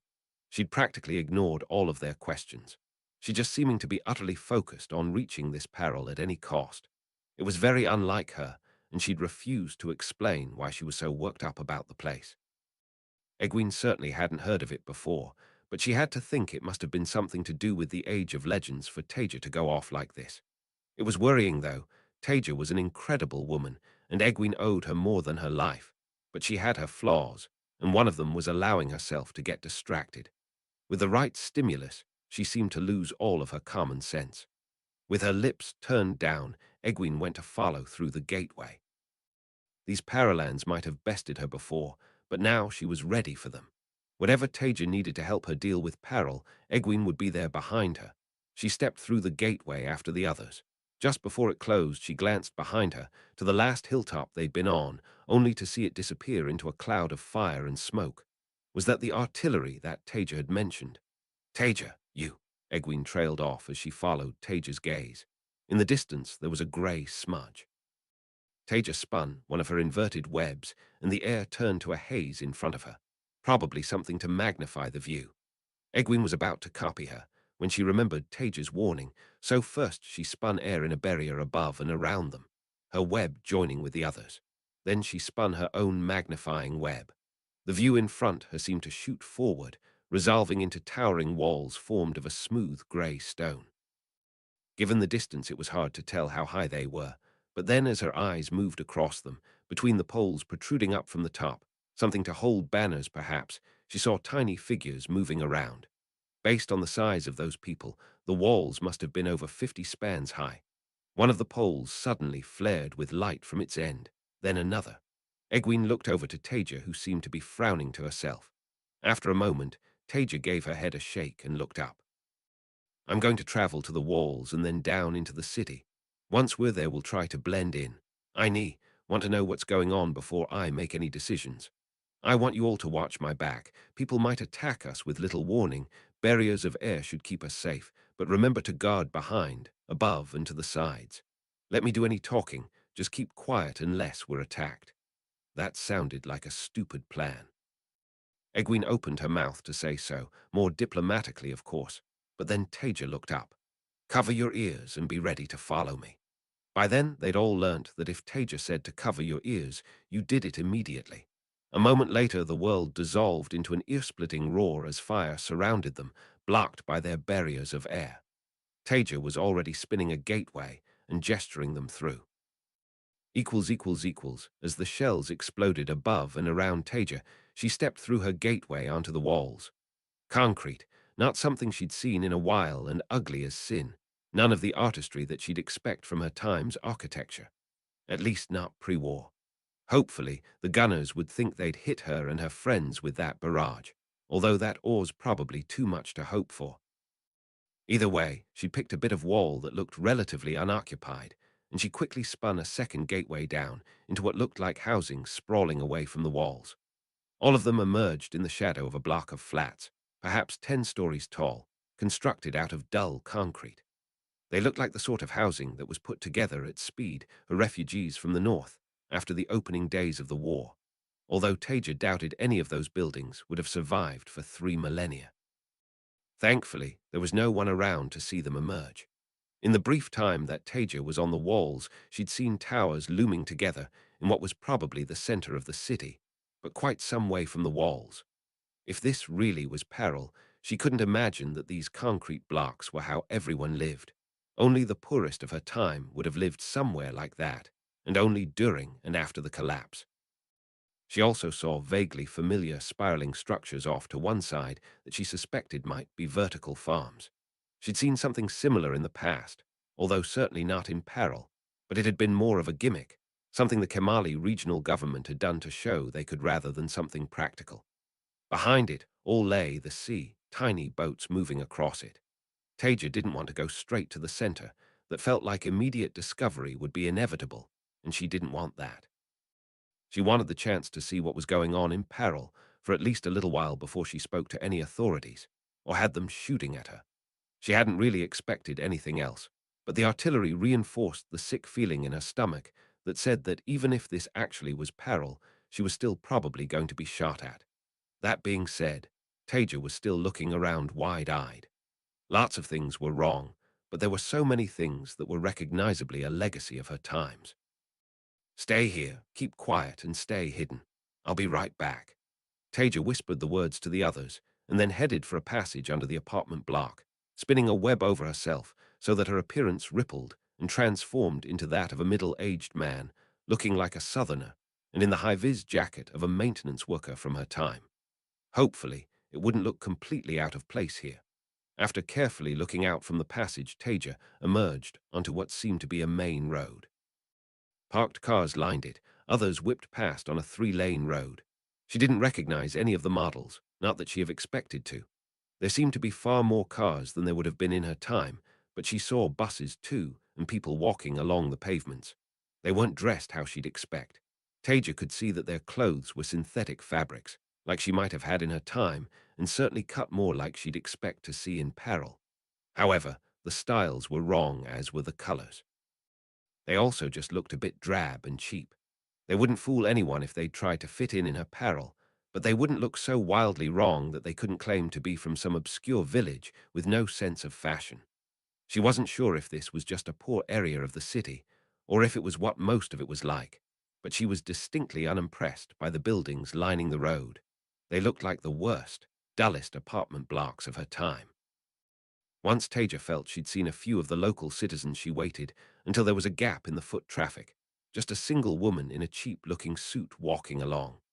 As she got close, Taija gave one final glance around, then grabbed her with air, pulling her into the passage with no warning before she ducked back into it after her. A minute later, Taija was back with her fellow Aes Sedai, the terrified woman floating beside her, her eyes bulging as they flicked between them all.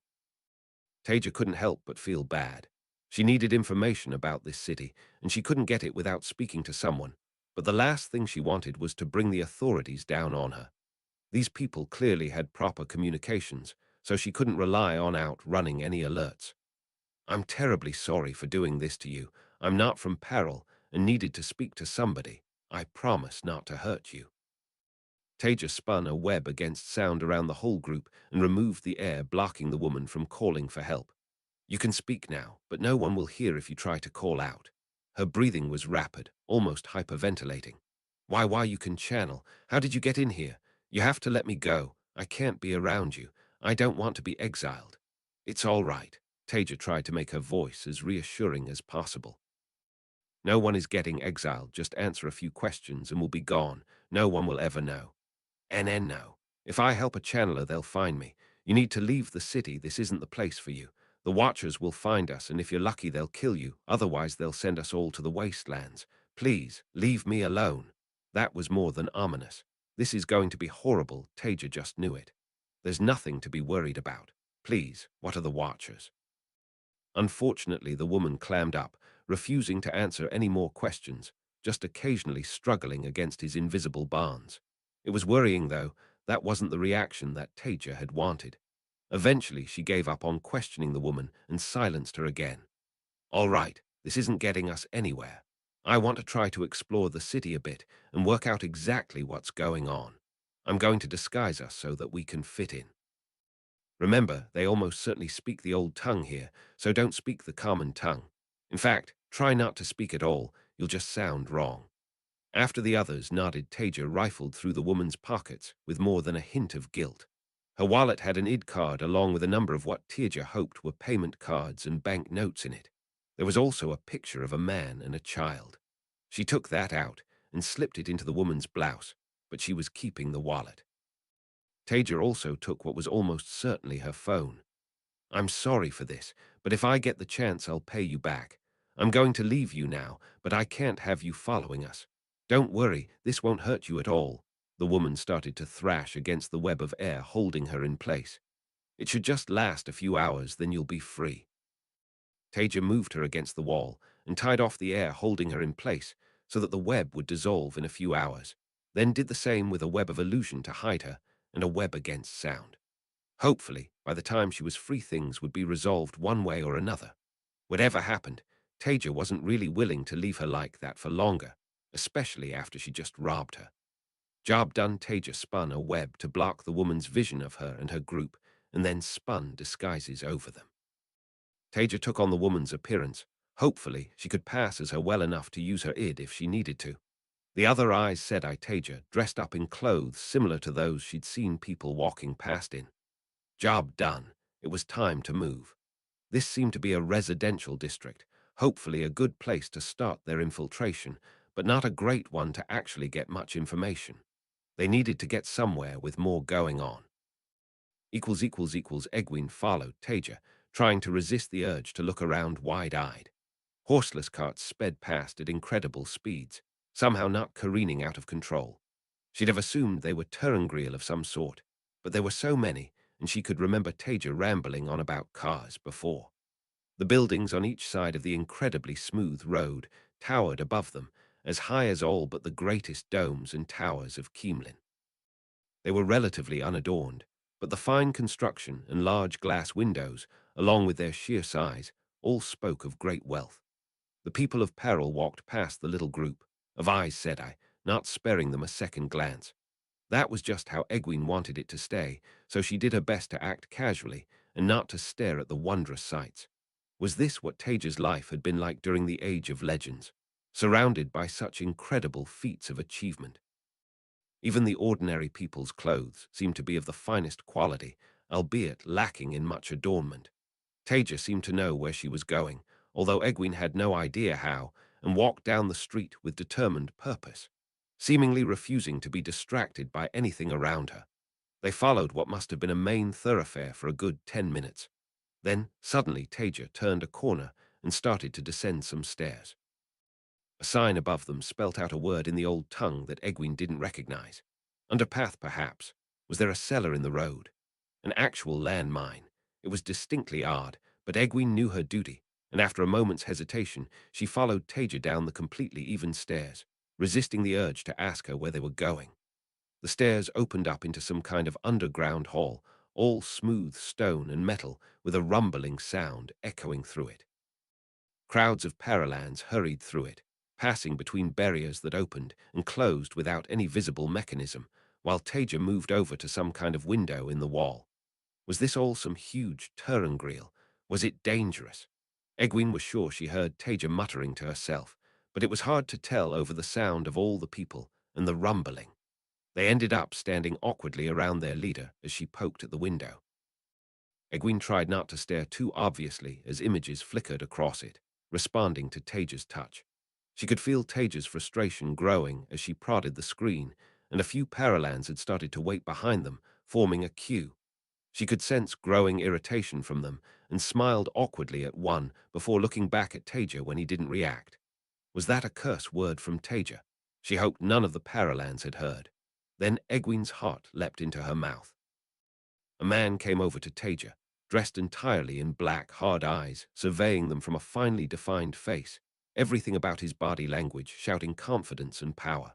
He glanced the other Aes Sedai over and dismissed them, his attention on Taija. Egwene couldn't help but notice the way that the Paralans left a space around him, although she wasn't sure why.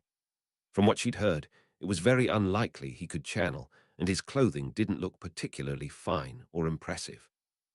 Was it something to do with the metal items on his belt? She really wasn't sure. Is there a problem, citizen?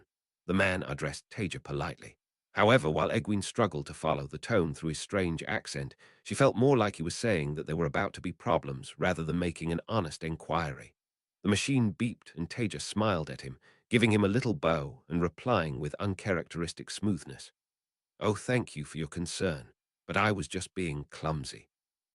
"Silly me. Everything's working now." The man's brow furrowed slightly, but he took a step back, still watching as Taija stepped away from the window and handed little pieces of a strange, smooth material to each of them before waving her own at them. "Come along then, ladies, gentlemen. Sorry about the delay, just clumsy of me." She headed for the barriers and ostentatiously placed the strange item on a red circle between two of them. A moment later, the barrier swung open for her to walk through.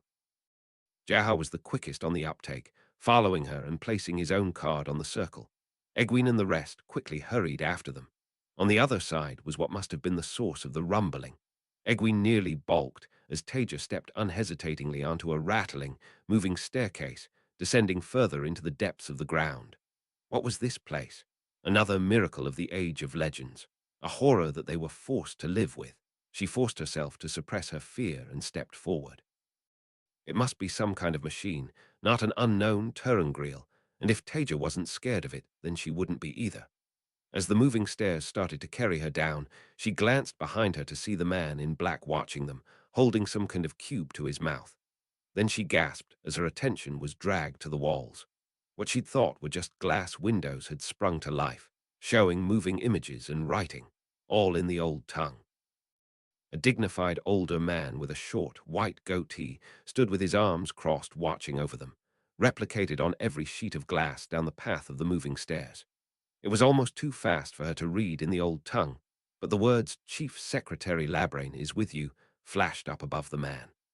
Then the images changed, because images was all they could be, even though they were so clear and vibrantly colorful that it was hard to believe.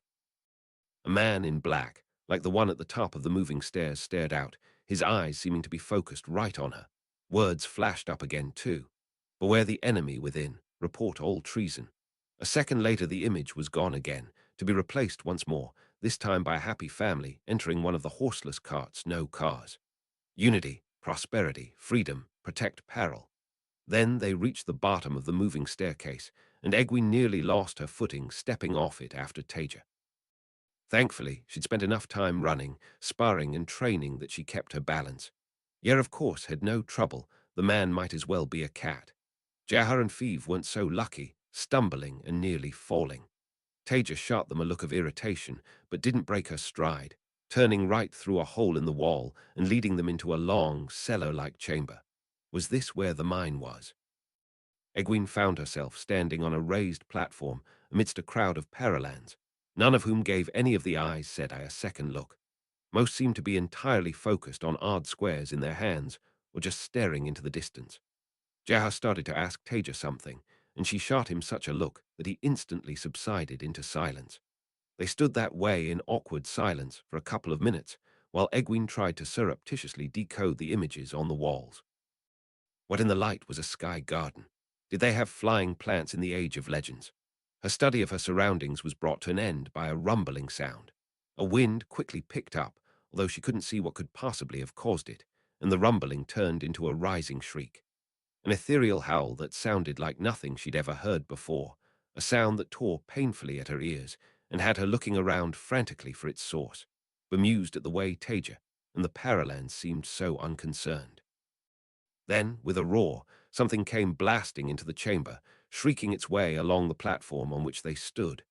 Egwene screamed as it appeared, almost jumping in the air, and then did her best to act as if she'd done nothing as a number of the Paralans turned to stare at her. It was made of metal, in bright colors, and light glowed from within it. As she tried to calm herself, Egwene realized it must be some kind of machine. Another of these horseless carts, but far more terrifying, far larger and far louder. There were people in it too. Was this how Taija had moved around during the Age of Legends? It was horrendous. The noise, the crowds, everything. With a final squeal, the machine drew to a halt and openings slid apart across it, disgorging hordes of Paralans.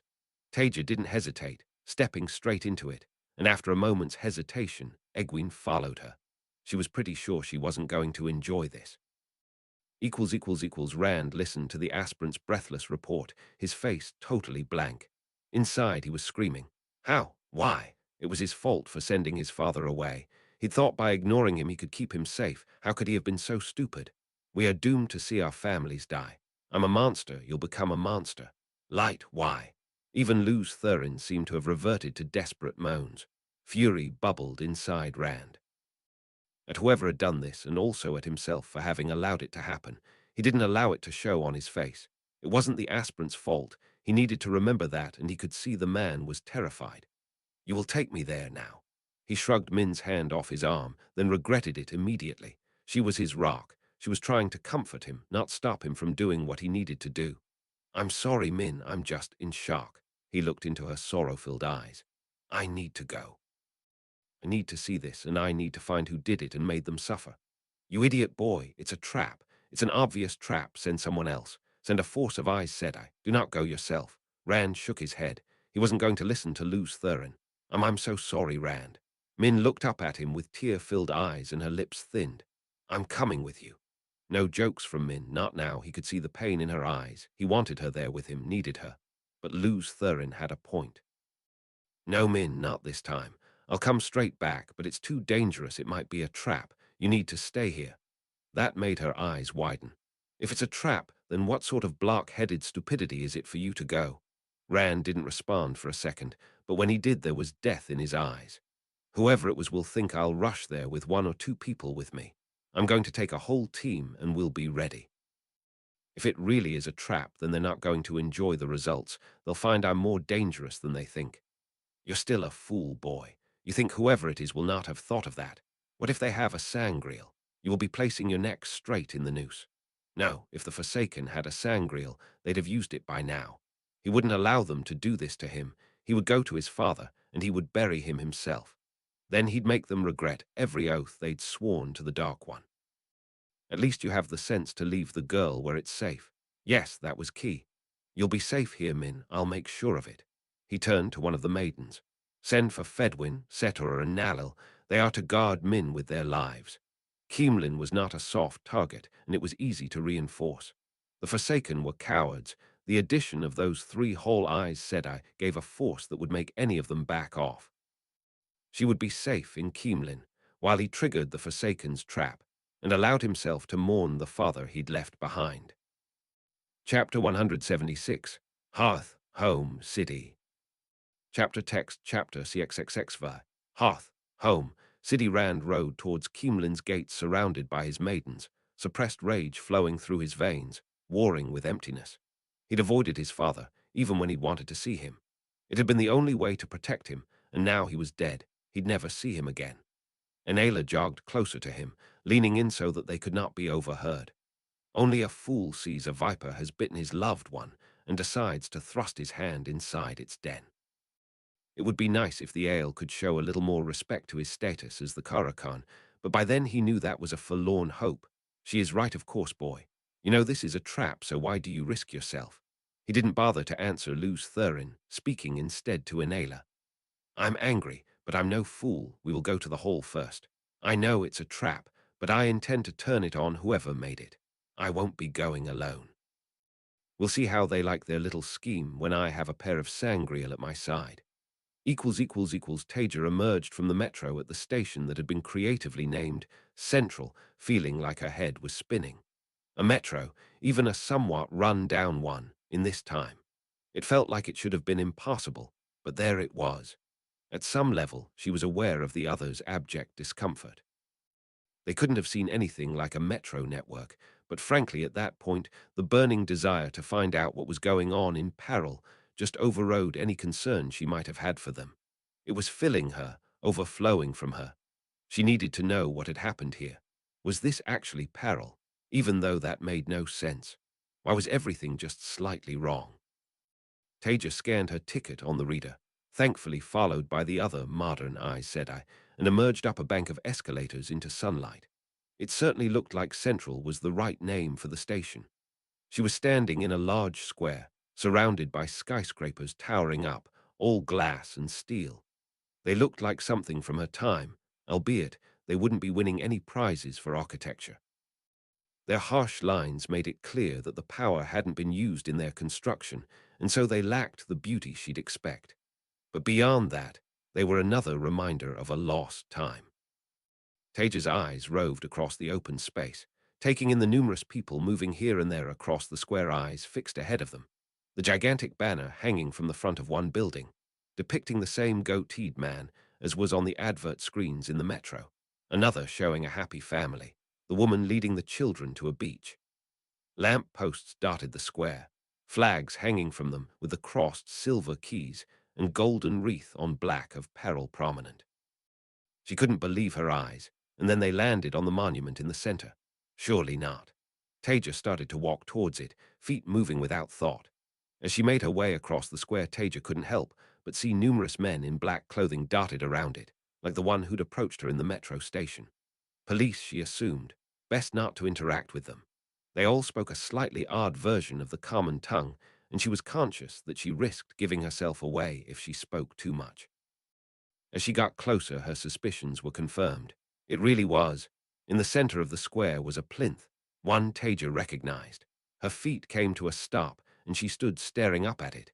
It wasn't the biggest or the most dramatic sculpture out there, but it was the only thing she remembered from her one visit to Peril. Potential, that was what the sculptor had called it. A beautiful expression of everything that was great about her time. Two children, caught in motion as they played together, a dove taking flight between them. Taija wasn't sure how long she stood there staring at it, a remnant from her time. A recognizable one, one that half the planet would have known. Something that wasn't a weapon or a horrifically misused Turangreal. Why was her vision getting blurry? Taija's reverie was only broken by Egwene putting her hand on her shoulder and leaning in to whisper. Taija, are you all right? She gave herself a shake. She didn't have time to have a breakdown about this. She needed to hold herself together. Yes, I'm fine. Don't worry about me. Why was everything so familiar and yet so wrong? Maybe if she could visit a cafe, she could talk to the waiters, take a moment to think, to pull herself back together. Taija gave herself another shake and turned to the other Aes Sedai. Come on, I want to sit down somewhere. Then she headed for the edge of the square. There were places with seats there, probably cafes, and she had the money she'd stolen from the woman. She needed to be careful, though. This really did seem to be some twisted, preserved remnant of peril, but she still needed to avoid asking questions that would make her sound like an outsider. They were soon all sat down round a table outside the Secretariat Cafe. It wasn't the catchiest name Taija had ever heard, but oh well. A young lady came bustling up and glanced over all of them before turning her attention on Yer and Jaha, who were sitting next to each other. "What would you like?" They looked at each other in momentary panic, and Taija quickly intervened. "Sparkling waters, for all of us, please." Surely they had sparkling water. That must be a safe order. She didn't want to risk asking for something that had been lost in the breaking. The young woman looked a bit surprised at Taija's order, but then nodded and hurried away. Taija saw her passing it on behind the counter and then stopping to chat with the barman, occasionally glancing back at her table. Taija dismissed her from her mind and turned her attention to the other Aes Sedai. "I just want to have a quick break here. What we really need to do is to find whoever's in charge here and speak to them. There's something very off about this place." Egwene shook her head. "Are you sure?" "It's incredible. Is this how you lived in your—" Taija cut her off, suppressing a surge of irritation. "No, there's so much that's not right here. Can't you see it?" It was like a drab, poor imitation. As Egwene opened her mouth, Taija saw the girl returning. Fortunately, Egwene saw her too and kept quiet. "Here are your drinks." She handed them round. "That'll be 22.50. For some reason, she spoke to Jaha, who looked a bit confused. His grasp of the common tongue was a bit weaker than Egwene's, Taija supposed. "I'll get this." Taija pulled out the wallet she'd stolen and fumbled with it for a second before pulling out what she hoped was a bank card and handing it to her. The woman looked surprised for a moment and then pressed it against something. With some relief, Taija heard a beep and she handed it back to her. "No First Bank of Adanza here." Taija tried to ignore the empty feeling inside her at that thought. Now she needed to try to get some more information out of the girl. Beautiful day, isn't it? The weather was always a safe topic to open up conversation. She looked at Taija blankly for a second and then nodded. "I suppose it's been nice the last few days, although it's good that things have cooled down a bit too." Taija resisted the urge to tell her she was welcome. "Yes, it's pleasant. Busy day today." She shrugged, a bit awkwardly. "Quite quiet right now, but it'll open up once the council finish for the day." "Of course," Taija nodded. "We need to file some papers there, in fact. We're just having a break to get ready to grapple with the bureaucracy." The girl let out a small giggle and then clamped down on it, looking around herself nervously. "Well, you better not take too long. It'll close at 4. She glanced over at one of the buildings on the square. "Bingo, that would be the government offices." "No, of course not." Taija gave her a smile and watched her head off back to the counter. Egwene hurried after Taija. She'd have liked to have stayed at the Strange in a little longer. That sparkling water had been distinctly odd, but intriguing. However, after her slightly strange conversation with the serving girl, Taija had stood and told them they needed to get moving. Remembering Taija's commands, they hadn't questioned her, but she could practically sense the disappointment from some of the other Aes Sedai. There were so many miracles to see, even in that little place. They hurried across the square towards a towering building, all dark stone and at least 100 spans high. It was both imposing and impressive, although disappointingly unornamented. The square seemed to have emptied out while they were at the inn, which meant there weren't many people to see. It was a pity.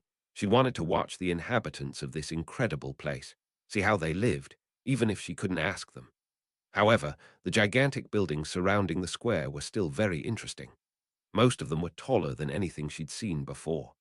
The shortest was matched by some of the towers of Kerhian, although not many, and regardless, none were made of these materials or in these styles, and certainly not so many in one square. As Egwene tried not to gawk too obviously, one of the few remaining people in the square glanced at a square object in his hand, and then looked around himself with an urgent motion before hurrying away at a rapid pace, eyes fixed directly ahead of him. The entrance to the building was surrounded in stone columns, and they had to climb a surprising number of steps to reach it. More black uniformed men stood watching them suspiciously as they approached it. Egwene hesitated when she saw the entrance itself. Strange, turning constructs of glass, looking more like a dangerous terrangreal than anything else.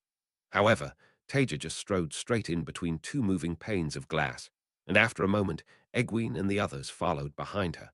They emerged into a cavernous hallway.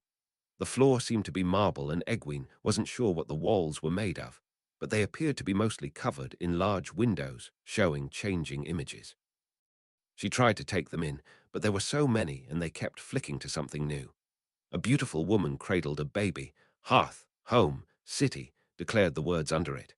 Another showed a broad-shouldered man in the strange green and brown clothing of her attackers from a few days ago. Defend peril, keep your family safe. There were more happy families, topless men working, women with babies, the same older, bearded man she'd seen in the tunnels. Egwene had to drag her eyes away before the moving images overwhelmed her. For such a large room, the place seemed rather quiet. There were desks, but they were unoccupied. There were a few more of the black uniformed men too, watching them. Maybe they'd finished business for the day. There was, however, one woman, oddly dressed in a scandalously short skirt that only reached her knees, who greeted them, next to a metal arch of some kind. A Turangriel, metal items in the tray and id please. She seemed oddly nervous as she asked, her eyes flicking around her. Was something wrong? Taija hesitated and then pulled out the little pouch she'd stolen from the woman earlier. For woman of such firm ideas about morality, she could be surprisingly flexible at times. She pulled out a small square of firm material and handed it to the woman before depositing the pouch in the tray. The woman looked at it closely before handing it back to Taija.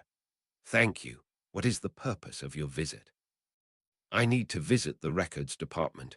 The woman frowned and then nodded. "Very well. I will just need to see id for—" There was a clattering sound, and then the world went white around Egwene. Chapter 177, Stairway to Heaven. Chapter text, chapter CXXXVI, Stairway to Heaven. Taija's feeling that something was wrong continued to grow as she presented her stolen id to the nervous woman manning the metal detector. It isn't just her nervousness. The whole city had a certain nervous atmosphere to it. Also, there were too many police around, and not enough other people. The square had been bustling when she'd first arrived, and this government building should have had more staff and visitors, surely. That was why she wasted barely paying attention to the woman in front of her, instead frantically scanning for any sign of danger. Taija saw at least one grenade arcing towards her as someone threw it from behind a desk. She was already spinning the moment it left the man's hand, splitting her flows. Air around all of her, ward against sound, light filter in front of her face. Arho gripped his rifle, his knuckles white under his gloves. When he'd gotten the call, he'd hardly believed his ears. Of course, he'd heard the guns firing earlier, but that happened occasionally, although admittedly rarely. Most exiles had the sense not to test peril's mercy. Now, though, the briefing had been all too short. The Watchers had called for every special weapons team that could reach the city hall in a reasonable time. There hadn't been many, although more than he'd expected. Channelers inside peril. It was madness. Of course, they discovered the cursed wretches every now and again. Good citizens would come forward if they found they could channel, accept their exile, and be rewarded for it. However, there were always some that tried to hide their filthy curse, to keep living under the benevolent guidance of the chief secretary, enjoying the only safe place on the planet while gnawing away at its foundations. He'd only encountered one personally. The Watchers had found the man. They always found them, but in the privacy of his own head, he could admit they'd slipped up with that one, given him time for his curse to grow stronger. Arho could still remember the smell of Panu's burning body after the man had somehow conjured fire at him. They'd shot him, more than once in fact. That was the traitor's poor luck. By failing to hand himself in, he'd condemned himself to being exiled without the gifts of peril that would make his survival more likely. By fighting back, he'd ensured he'd be dropped off outside the dead zone with 2 gunshot wounds, hastily bandaged. They said it was hard to survive in the wastelands. It must be impossible with those kind of injuries. Arho had no doubt the man had perished. His family might have survived. They were uninjured. However, they too had been deprived of the supplies they'd normally have received, a just punishment for their treason against peril in covering up his curse, so he doubted it.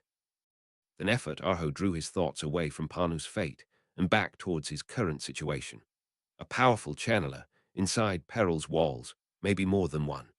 It was unclear how they got there, or even which of them were the channelers, but what was clear was that they were dangerous, had had time to hone their curse, and now were ready to use it to bring down the city so that their kind could take over once more. Come and take away the freedom and prosperity that Paralands had enjoyed while the outside world died. It was a frightening thought. He hadn't been accepted into the Watchers' Protection Division, not yet anyway. They might eat experienced channelers for breakfast after all of their training and the time they spent honing their edge, hunting through the wastelands, but he wasn't one of them. Still, maybe if he proved himself here, it would help his application. Being on a kill team was certainly a guaranteed way to get your pick of the marriage licenses. The radio crackled in his ear. We go in 3, 2, 1. The moment the countdown finished, Arho was following his sergeant as the man kicked open a door to the city hall's lobby, gun at his shoulder.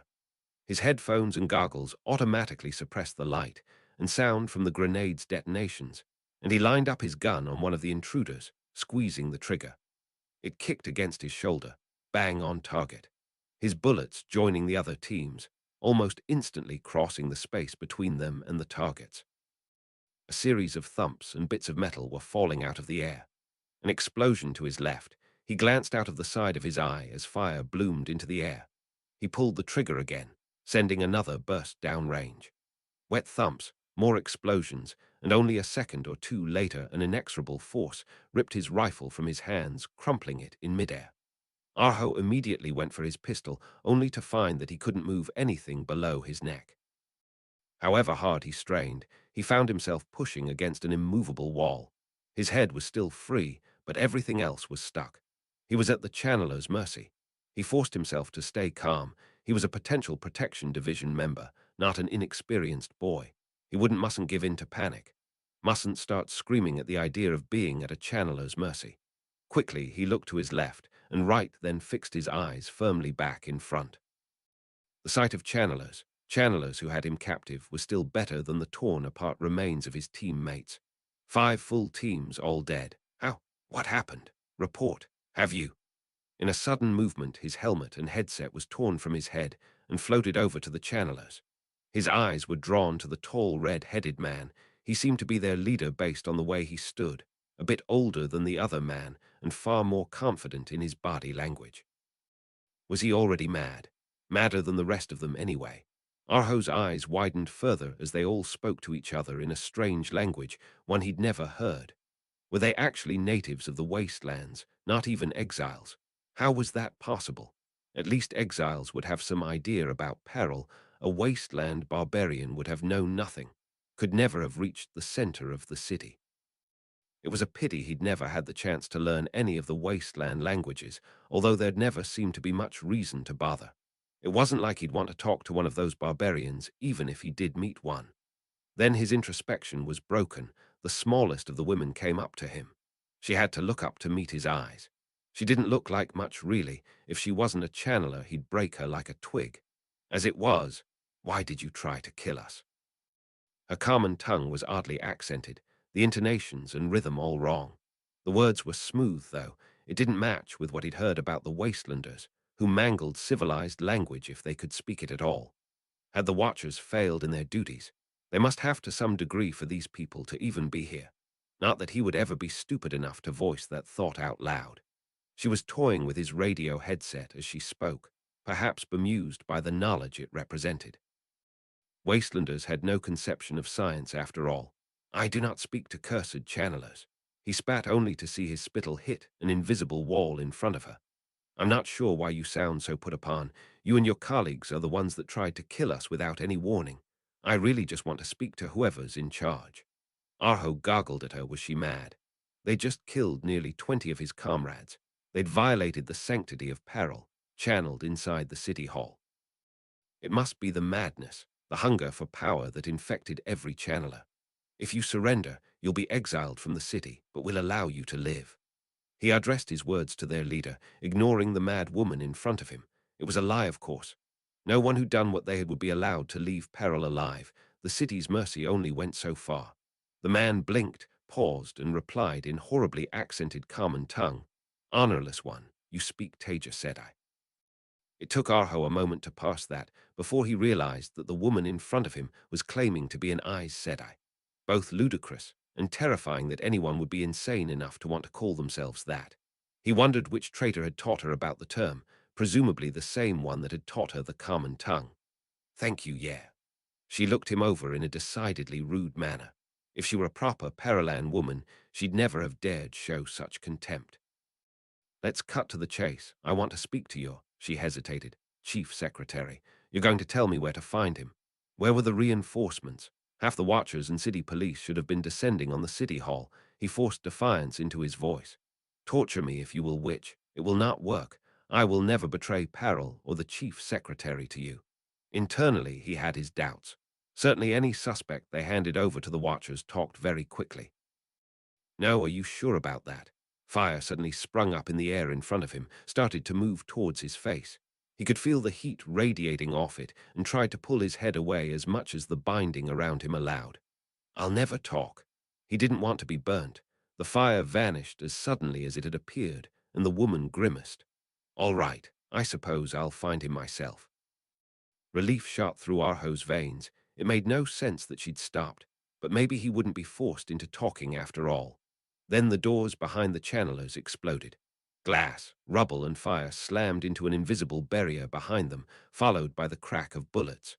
The woman in front of him winced slightly, but only glanced behind her. That look seemed to be unnecessary. The others were already moving, taking cover and staring behind them. Arho couldn't see anything happening with his limited view, but more explosions blasted out, and he was sure he heard screams. Taija frowned as the others smoothly started to demolish whoever was outside. This wasn't how she'd wanted things to end up. There were going to be a lot of dead Paralans.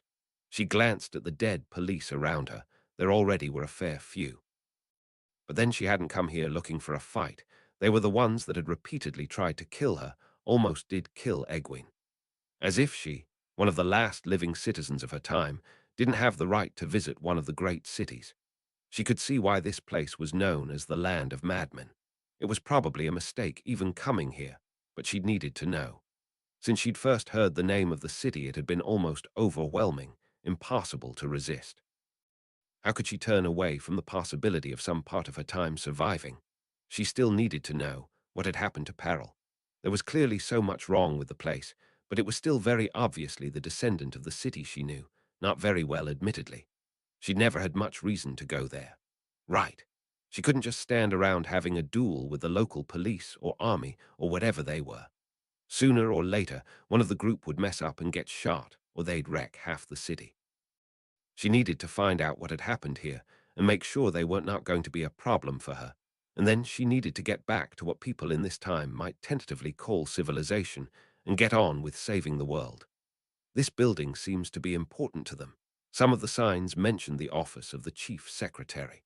Taija had no idea whether he'd actually be in the building or not, but she might as well have a look. Then, if she couldn't find him, she'd just have to go and raid a library or something. If libraries weren't another thing these people had given up from their history. Taija turned to the others just as something larger crashed into the barrier of air, making it shudder. Was that an armor-piercing shell? Time to go. She supposed there was no point forcing the others to speak her language anymore. Right, let's go. Feeve, yeah, Jahar guard our backs. Egwene and I will watch the front. We're going to be heading upwards. With those words, Taija headed deeper into the building. She'd find the stairs, and then she'd start climbing. It would probably suck, even if she was lazy and used gateways to get to the top of each flight, but she wasn't stupid enough to use the lifts in an enemy building. As she passed an array of desks, Taija made a mental note of the large index on the wall behind them. The chief secretary's offices took up several floors at the top, just above the Internal Security Directorate. Of course they'd be at the top. She really hoped that it wasn't just his support staff. Well, she'd find out soon enough. It was a slog going up the stairs of Parel's City Hall.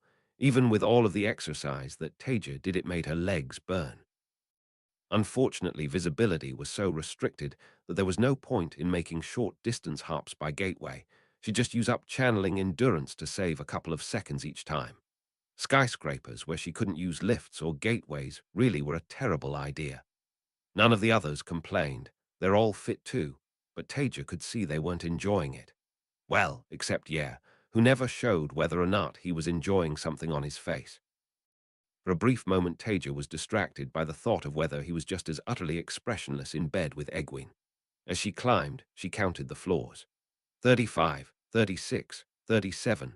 The sign in the lobby suggested there were 55 floors, and the top few were occupied by the chief secretary's offices. It was a huge chore. In hindsight, maybe, she should have just traveled to the top of the building and then forced her way in, but then that would have left her vulnerable to attack from above. It didn't help that she was tense the whole time, expecting an ambush of some kind. If it had been her, she'd have had someone rolling grenades down the stairs, or maybe gas. She was ready for either, because she had a paranoid mind, but there was nothing. Just stare after interminable stare.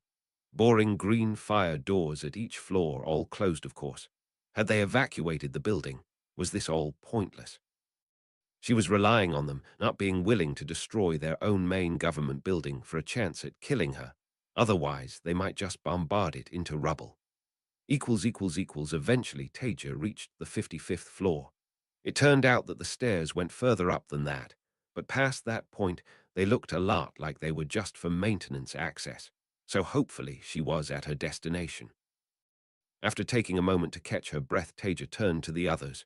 Be ready for anything, defend yourselves, but don't attack unless I do. I want to try to at least speak peacefully with these people. They all nodded at her, and she looked the doors out from the stairwell over. They looked rather more solidly built than the ones on the lower floors. Hopefully they weren't locked. Taija reached out to push the handle down, and then hesitated.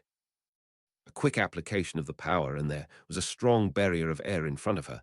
Then she pushed the door handle down. With another web to her shock, the door swung open, clearly unlocked and not mined. What a pleasant surprise. Carefully, Taija stepped through it into what seemed to be a waiting area. Unlike much of what she'd seen in Peril, it was actually somewhat tastefully decorated. Minimalistic in style, but comfortable looking with a few chairs and tables. The walls were mostly cream, but with Peril's motif repeated across them. It could probably do with some actual art or something, though. There were a couple of open doors leading to corridors on each side, but the obvious destination was the grand doorway ahead of her. The doors were closed, but made of finely carved wood, and Peril's crest sat proudly above them. There was still no sign of any people, so Taija very much doubted she was going to find anyone in there, let alone this chief secretary. But at that point, she didn't care all that much. She'd at least have a look at his office. Maybe he'd have some books she could steal or something. With another web of air, Taija pushed open the double doors and stepped through. Her eyes widened as she entered the office, although calling it an office was perhaps ungenerous. It was huge, somewhat bigger than the whole apartment she'd lived in before she met Tell. At the back, a huge pane of glass covered one side, giving an expansive view over the city. The walls were wood-paneled and decorated with paintings of various scenes that Taija assumed were from Peril. Dominating the room was a more than substantial desk made of a shining, dark wood. As she'd expected, there was no sign of life. Egwene Jaha, guard the door. Feeve, yeah, spin barriers of air around the rest of the room. Taija paused. Around the floors and ceilings, too, they might come through those. I'm going to have a look through this chief secretary's things before we move on.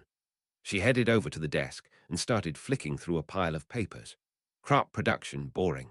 Policy proposal on a dock upgrade, boring. Performance reports for members of the city council, boring.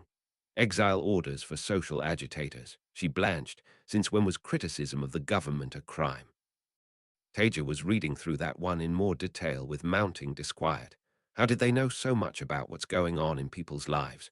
When with a crackling sound, the large screen on the wall facing the desk came to life. Feeve yelped and nearly obliterated it before she let her web fade. Even Taija jumped. Moradin watched as Ulthor rode out from Keemlin's walls towards the edge of the impressively extensive anti-traveling wards that crisscrossed the city. Everything was going according to plan. The boy had taken the bait. He would make the right decisions when it came to the last battle, and Moradin would finally be able to enjoy peace. There would be a couple of minions awaiting Ulthor at the site of his father's death. Entirely disposable ones, of course, just enough to further the boy's rage. and convince him that he had sprung the trap. After all, Moradin most certainly did not want him dead. He needed to be there to face the Dark One at the end. Moradin got up from his seat and turned towards what was now known as the Dragon's Palace, a thoroughly third-rate structure in his opinion. With Ulthor safely away and unable to intervene, he could continue with the next step of his plan.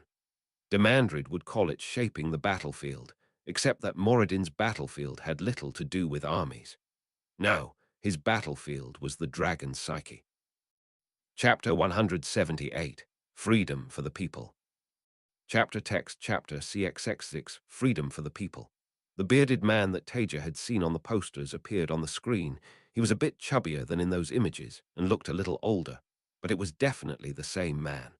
All she could see in the background, behind his head and shoulders, was a metal wall. Maybe a bunker of some kind. Taija opened her mouth to speak, and then remembered she didn't actually know that these people were her enemies. They tried to kill her, but if she was scrupulously fair, she had broken into their city and ignored rather a lot of warning signs. Maybe it was a time to be polite. Chief Secretary, I presume. Taija gave the screen a low bow. My name is Taija Kosola. He cut her off, a scowl on his face. Where is he? Ah, yes, you young man. You have brought your group here, destroyed the sanctity of peril, broken into my very office. Why? What do you want from us? Taija realized after a second that he seemed to be looking past her, too. Yeah, how odd. Of course it meant he could see her, but then why wouldn't he be able to? Obviously, they'd have decent video conferencing facilities. After a moment, she spotted what was probably a webcam, little red light blinking on it. Yeah looked a little confused, and Taija answered. I wanted to speak to you, to understand what's happened here, how peril even exists. He gave her a look of abject contempt. How peril exists. It's obvious, by keeping scum like you out of the city.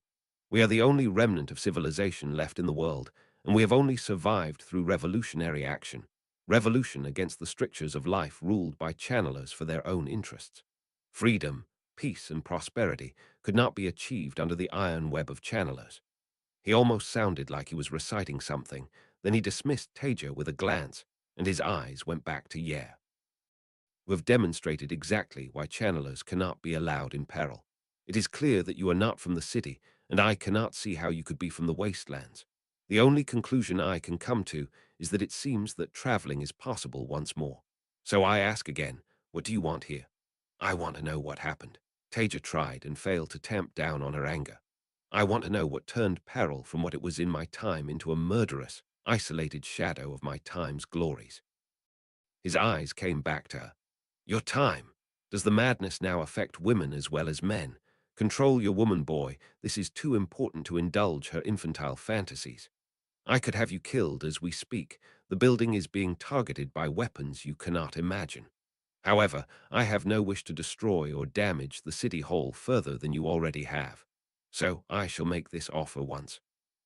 Tell me what you want in order to leave in peace, and you can live to enjoy a long life far away in whatever place you call home. The way he said place told Taija exactly what he thought of the world outside peril. Taija took a step back, blinking at his words, and glanced at Yer.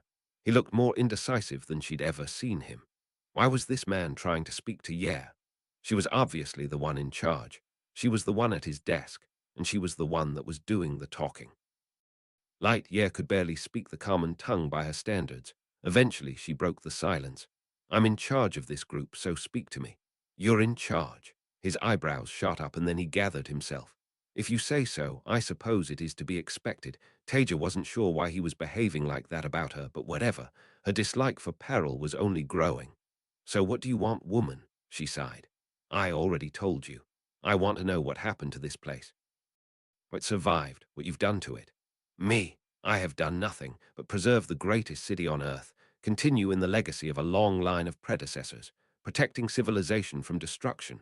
I find it hard to believe that is all you want after all the destruction you have caused. The greatest city on. Taija got her angry disbelief under control almost immediately. All right, let me be more specific. How did peril survive the breaking when the rest of civilization didn't? He stared for a second. You come here, kill so many people, and now you say that if I answer your questions you'll leave peril, never to return. We only came because you attacked one of us. He looked unmoved by that, and Taija sighed. You have my word. She was less and less interested by the place every second she was here, but that was one promise she wouldn't hesitate to break if she decided it was necessary. The man had threatened her with death, and she just wanted answers. It wasn't a deal she'd feel bound by. Very well. A basic history to educate you barbarians before you return to whatever excuse you call home. Fuck off, Taija muttered, hopefully too quietly for the camera to pick up. He gathered himself ignoring or not hearing her words, but she could hear the pride infecting his tone. Peril was one of the greatest cities on the planet prior to the Wars of Power, a shining beacon the equal of Paran Disen. Taija resisted the urge to interrupt at that. It would be unproductive. Nevertheless, he must have seen some of the skepticism on her face. You do not believe me. Have you even heard of the great cities where you come from? Just continue. I'm sure it was lovely. It hadn't been. Like every other city of the pre-war era, Peril labored under the boot of the Aes Sedai. He cut Taija off. Perhaps you have studied some history, some remnants of records that survived the breaking. You speak the common tongue adequately, so something must have remained afterwards on other continents. The Aes Sedai had their propaganda, preaching of quality, freedom, prosperity for all. However, that was not the truth, as you would know if you had the records we do. Pre-war society was stagnant, ruled by channeling overlords who lived lives of luxury, pretending to serve the masses while acting in their own interests. Of course, they threw a few bones to the underclasses, provided them with some minimum standard of living, but there was no freedom, no representation of the people. Taija could hear the capitalization of the word. That's not how it was. It was true freedom and equality. Democratic government, people were happy. Typical Aes Sedai propaganda. You claimed to be one, did you not, downstairs? I will humor you, though. Do your records tell you how many non-channelers there were on the Grand Council on the eve of the First War? The First War. There was only one war. He looked at Taija like she was an idiot. It wasn't something she was used to, even after her earlier days in this time. Of course, there was more than one war of power. There was the Cold War, called the Collapse at the time, then the War with the Shadow, and then the War of Destruction, also known as the Breaking. Now I am doing you the politeness of humoring your questions, so please try to overcome your weaknesses and engage in logical discussion instead of trying to dance around what I say. How many non-channelers there were on the Grand Council on the eve of the First War? Taija had never thought about it. Politics wasn't her thing. There were, he cut her off again. 17 out of over 300 members. Was that true? Taija wasn't sure. She never paid all that much attention to politics, but it sounded worryingly plausible when she thought about it. What proportion of people awarded third names were non-channelers? That's not the approximately 7%. But channelers lived longer, dedicated themselves to serving the world. It was inevitable that they'd be more likely to get third names. That doesn't mean it was unfair. This is why I am glad that Peril overthrew the channelers' yoke. That is why it has been able to form a government for the people, by the people. You say it was not unfair. Channelers made up 287% of the population immediately prior to the war. Yet they held almost 95% of representation, 95% of the greatest honor a person could receive. How is that fair? The statistics he was spouting did sound worryingly plausible, but he was missing the point. Anyone could rise, though. Everyone had opportunities. No one went hungry. Every citizen had a vote. Taija couldn't keep the distress out of her voice. I would not expect you to understand. Government is men's business, and you have not been blessed by being born in peril, not that you would have been allowed to stay if you had been. You say no one went hungry. You think that this inequality was good. Look at the results. He actually seemed to be offended by her protests, although surely not as outraged as Taija was by what he was saying about her time. The results. You people go out and murder innocent villagers because it benefits you. You've built a little fortress isolating yourself from the world, and all you do outside it is make things worse. The Aes Sedai and the government dedicated themselves to helping people. He smiled like she just walked into a trap. Helping people. What about the Cold War, the collapse? 100 years straight of declining living standards, followed by a total collapse of civilization outside peril. If you knew how to use a computer, I could show you a graph. Because of the Dark One. There is no evidence that the Dark One actually exists. It was Aes Sedai struggling against each other for more power. How can you say the Dark One doesn't exist? The evidence is, peril has moved beyond those ridiculous superstitions. However, let us accept your premise that the Dark One was real. Who released the Dark One? The Aes Sedai in their quest for power. It was all twisted, but disturbingly plausible from a certain point of view. He just didn't have all the facts. That wasn't what it was about. Mirin and Baidaman drilled the bore to make the world a better place. He blinked at that. I am surprised you know those names, but it proves my point. They sought more power. Even if you accept their propaganda at face value, that was what it was about, and look where things ended up. Mirin Iranil is recorded as one of the greatest monsters ever to live, mad on the power that she sought. Baidaman died in the internecine struggles of the Aes Sedai. He committed suicide because of the destruction of the Sharam. Poor man. You can believe what you will. Regardless, the war of power was a war between factions of channelers that destroyed the lives of billions of ordinary, hard-working citizens. Every horror, every atrocity comes back to channelers. Look at the armies of Trollocs. How many people died in their cookpots because of Agena? Or Ishar Morad's hunger for power. A man so eager for power, he gave himself a more dramatic name. Demandred fed entire cities to Trollocs bequeaths his ego would not stand for them having laughed at him. I could go on for days. Every single incident another damning condemnation of channelers and their behavior. Servants of the Dark One, factions of channelers jockeying for power. Can you name me a single leader on either side who was not a channeler? He didn't want for an answer.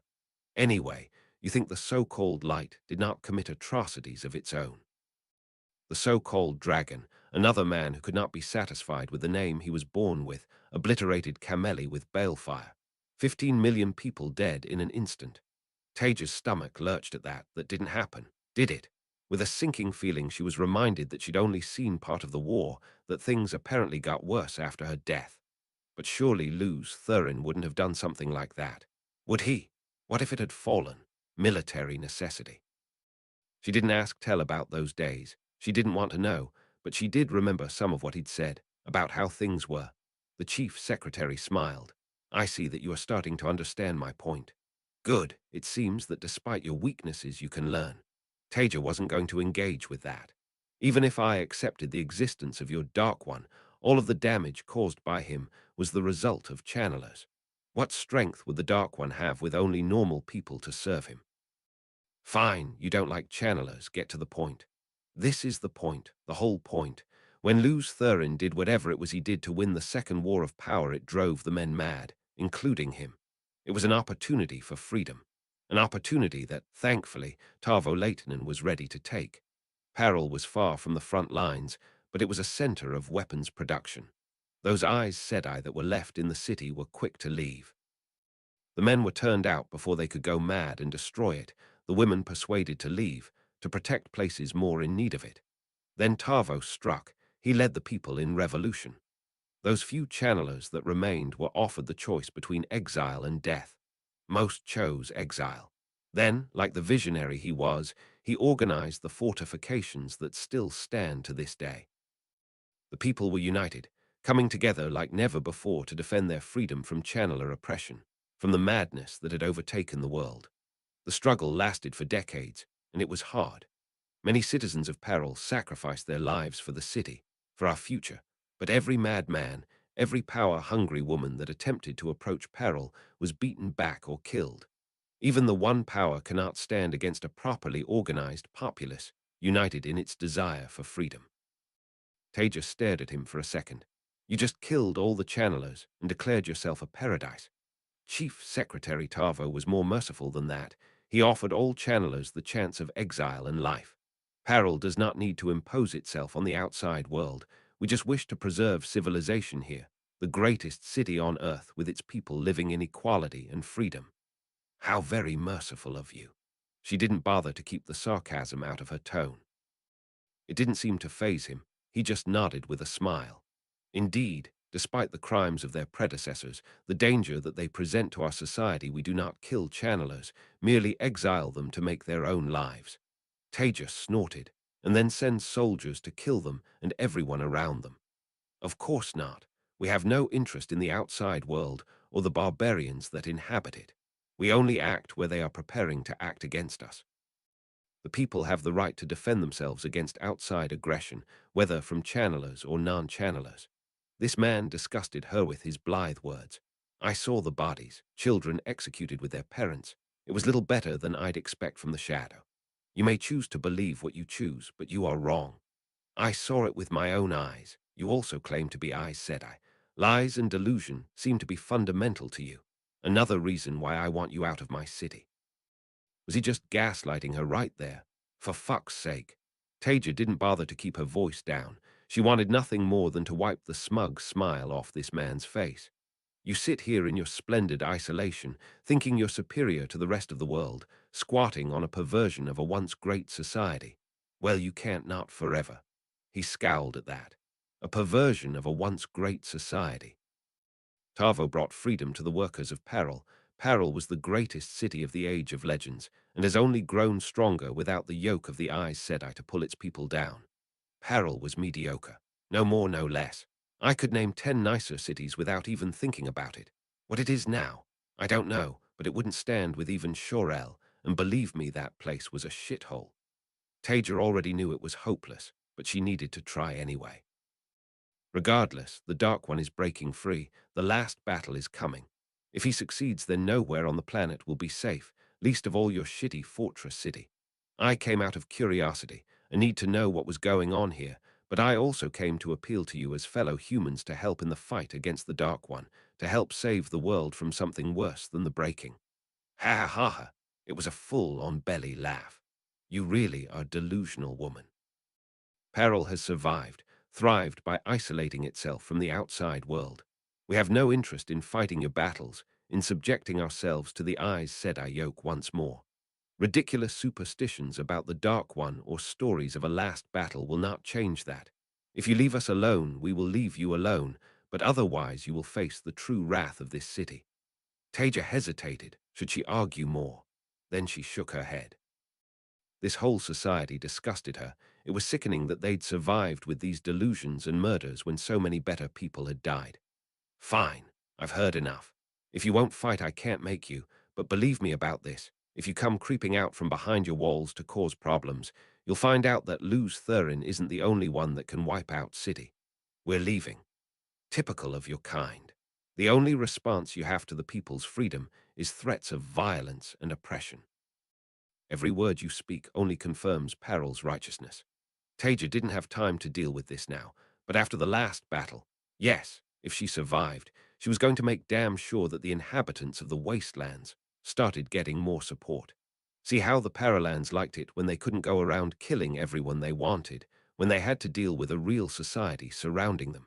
Until then, a thought occurred to her. You had better hope you never give me any reason to return to Peril. She spun fire into the screen excessive amounts, melting it into slag, and then spun a gateway even as fire alarms went off. This may be dangerous, so take care to protect yourselves. Then she was stepping through, back into the main square outside the city hall. Taija emerged into the open space, right in front of the plinth, and more importantly, the sculpture on it. Potential.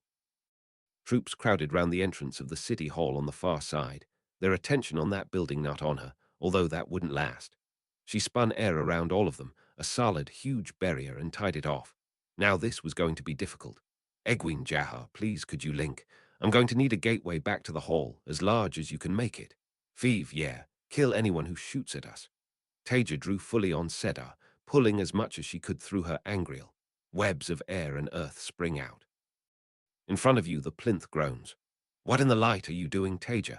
Taija could see Sedar twirling around invisible Sedin to form a gateway, so she didn't get annoyed by Egwene's question. She could multitask perfectly well. This sculpture is from my time. It symbolized everything good about it. This disgusting place doesn't deserve it, so I'm taking it with me. With a crunch, the plinth breaks in half, tearing away under the control of Taija's webs. The weight is a strain, pushing her ability with the power, but she was strong in earth, and she could just about manage to maneuver it so it was horizontal. She didn't mind too much if more of the plinth was damaged, that wasn't original, but the sculpture was important to her. There was a crash as some sort of high explosive hits the barrier of air Taija had put up. She felt Sedar being spun behind her, presumably in retaliation, but she was too focused on carefully guiding the plinth and sculpture through the gateway. More explosions went off around her, and then it was through. Right, let's go. Taija waved the others through the gateway and then went to follow. At the mouth of the gateway, she hesitated. Fuck them. She spun fire and earth and carved words into the paving stones. A society that kills innocents has no freedom. Then she jumped through the gateway, leaving her tied-off barrier of air surrounding the center of the square. See how they like that. They'd probably have to tunnel under it to remove her words. As soon as the gateway closed behind her, Taija sagged with relief. That had been more than distressing. She needed to find Tell to talk to him about it. He'd understand in a way no one else would. Please, could you head back to the hall and get a team together to move this somewhere safe? Taija gestured at her stolen artwork. It's from my time and I want to put it up somewhere. Maybe in the center of the hall. I'll explain more later, but I need to speak to a few people now. I'll be back as soon as I can be. Before they could ask any questions, she was already spinning a gateway. She didn't actually know where Tell was, somewhere organizing armies, but someone in Keemlin would know. That was Rand's center of operations. She came out just at the edge of the anti-traveling wards, stepped past them, and spun a gateway closer to the city. Repeating that a couple of times got her to the edge of the denser wards. From there, she'd probably need to walk. After about 15 minutes of following the stream of people heading into the city, 15 minutes of chewing over what she'd heard in peril again and again, Taija reached the gates. There was an aspirant there hitting people with slicing webs at random. There were too many people going in and out of Keemlin to get everyone, but they could at least have some random security. He saw Taija and recognized her, suddenly blushing and bowing low. Taija Sedai, are you here to see Rand Sedai? Yes, why has something happened? Taija listened with a sinking feeling as he explained. Oh, light, the poor boy. Then her horror at what had been done started to turn into fear. Surely Rand wasn't just riding out into a trap, was he? He wasn't going alone, was he? The aspirant shook his head. No, Taija, said I. He went to the hall first. I came here after he went there. So he'd have taken reinforcements with him to spring the trap. The poor boy, so much heaped on his shoulders, and now this. He shouldn't be going off to fight. He should be being looked after, hugged and urged to bed. Min should be looking after him. Taija muttered the words, but the aspirant heard anyway. She's safe in the dragon's palace. He wouldn't want to risk her when he avenges his father. Taija nodded along to that. The aspirant was certainly bloodthirsty, judging by his tone. She'd like to see whoever did this dead too, of course. Then her mind caught up with what he'd said, went back to the war. Nerina, Mum. Ice sank through her veins. Rand's father was deliberately targeted, right? Yes, they put on some kind of display of him. I didn't listen to what, it sounded so horrific. Soft. She could only hope that would last. War destroyed too many people's innocence. Surely Rand would have realized, though, unless he was too emotionally compromised. People didn't think straight when their loved ones died. Who's left in the dragon's palace? The aspirant thought for a second. Cadswain, said I think at least one other Tower Eyes, said I. Plus Rand said I sent for Fedwin, said I. Setora, said I, and Nalal, said I. 5 Eyes, said I. 3 of them from the Hall, and Cadswain, who was an exceptionally dangerous combatant in her own right. There'd be more dotted around Keemlin too. Surely none of the Forsaken would be brave or stupid enough to try to attack there. She was just being paranoid. It was an attack on Rand, but Min was safe, and there was no one else he cared about as much. Demandred could do it. Ishmael, if he'd been resurrected, he probably had been. Lanfear, too, if she wasn't the one Benny killed. Maybe Greendal or Semirage. Fuck. They could have helped, too, or 2 of them working together. Taija took a deep breath. She wasn't going to charge in and get herself killed like she nearly had with Raven. She could worry about peril later. If only Tell was there, the 2 of them could deal with almost any attack themselves. But he wasn't. Focus. It was probably nothing, but... Taija's mind went back to that horrific display all those years ago. The death of her family. This is important. I may be wrong, but I think there may be an attack on the dragon's palace. You're relieved from guard duty here. It wasn't like he'd be able to stop any of the Forsaken anyway. I want you to go straight back to the hall, find whoever's on duty at the moment, and tell them that I need a strike team at the dragon's palace as fast as possible. They're not to leave the hall undefended. It might be a target too, but I need a team that's capable of taking on at least one of the Forsaken. Is that clear? He blanched, but straightened up, nodding urgently. Crystal clear. What will you do, Taija Sedai? I'll go ahead. She glanced into Keemlin. Now go, hurry. He snapped her a quick bow and then started running away from the city. Taija watched him go for a moment and then started walking. A few seconds later, she broke into a jog. She barely noticed the worried looks going between the people who'd been waiting at the gate, or the way some of them reversed course and start heading out of the city again. Chapter 179. A Cunning Plan. Chapter text, chapter CXL. A cunning plan. Rand didn't even blink as the team from the hall simply obliterated the small group of channelers that had attacked them. They'd come in with every precaution, ready for the inevitable trap, and it had been almost disappointing. He'd wanted to kill them himself, and he hadn't even needed to channel. It was too easy. There's something wrong. Extensive anti-traveling wards were already being spun by the hall's team. No one would be able to hit him from a distance while he was here, and if they wanted to face him head-on, well, he'd relish that. They're not that incompetent. They want to strike at you. You could have dealt with those people by yourself without an angriel. Luz Thurin sounded worried. Rand wasn't in the mood for the man's offensive ramblings. He tuned the voice out. He'd been sensible. He'd brought backup. Now he could allow himself at least a few minutes to mourn his father, to think of all the things he'd never had the chance to say to him, before he had to go back to being the dragon reborn. There were 2 aspirants on the gates to the dragon's palace. Of course there were. A man and a woman there to apply a slicing web to anyone who came through. Moradin could have obliterated them with a thought. Or frankly, just gone straight through the walls, but he could not have young Thor's lover getting away, so there had to be no warning. Instead, he spun the true power, bathing in the familiar agonizing ecstasy of it and forcing it into a web of compulsion that he laid over both of them. It might be unnecessary, but the only way he could hide the Tsar was with a web over his eyes. Master Nelson, with a message for the head steward about supplies. The boy nodded. He's clean. Please go through, Master Nelson. It had not been a particularly heavy compulsion, but since he had used the true power, permanent damage was almost a certainty. Probably not before Ulthor ended everything, though. Now, to make his way to this Min, she should be easy enough to find with some of the advantages the great lord had given him. A calm, smooth entry and then a calm, smooth exit. No one the wiser until Ulthor returned. As Taija jogged through the streets of Keemlin, she mentally cursed the people who weren't getting out of her way fast enough. They'd move for year. Why was the city so crowded anyway? It was fine, surely. No one would be so overconfident that they'd just attack right in the middle of Rand's center of power, so close to the hall. She sped up her jog a bit. Surely not. It took her far too long to get to the dragon's palace, worry and frustration growing inside her. Taija felt some relief when she saw that the place wasn't in flames, 2 aspirants on guard at the gates as there should be. They saw her coming and hurriedly bowed. Taija Sedai, is everything all right? The girl hit her with the required slicing web, and she quickly reapplied the webs concealing her channeling.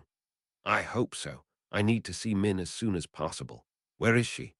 Of course they got no idea, but she was immediately assigned a servant to lead her. After a moment's thought, Taija spun a web of concealment over herself, changing her appearance to that of an Andoran soldier. If one of the Forsaken was here, she certainly didn't want them to spot her first. It was with some relief that Taija was led straight to Rand's chambers. There hadn't been any attack, no explosions, no nothing. Maybe she was just being paranoid. Fedwin was stood outside the door and jumped as Taija untied the web, changing her appearance. Taija. Check my identity first. She snapped the words at him, and he blushed and hit her with a slicing web. As Taija reapplied her webs, she nodded, slightly mollified. Right, don't forget that. Is Min inside? Yes, she is, along with Setora and Nalil. Great, thank you. Taija pushed the door open and strode inside. Everything was as it should have been. Min was sitting in there talking as she played some kind of dice game with a couple of maidens of the spear.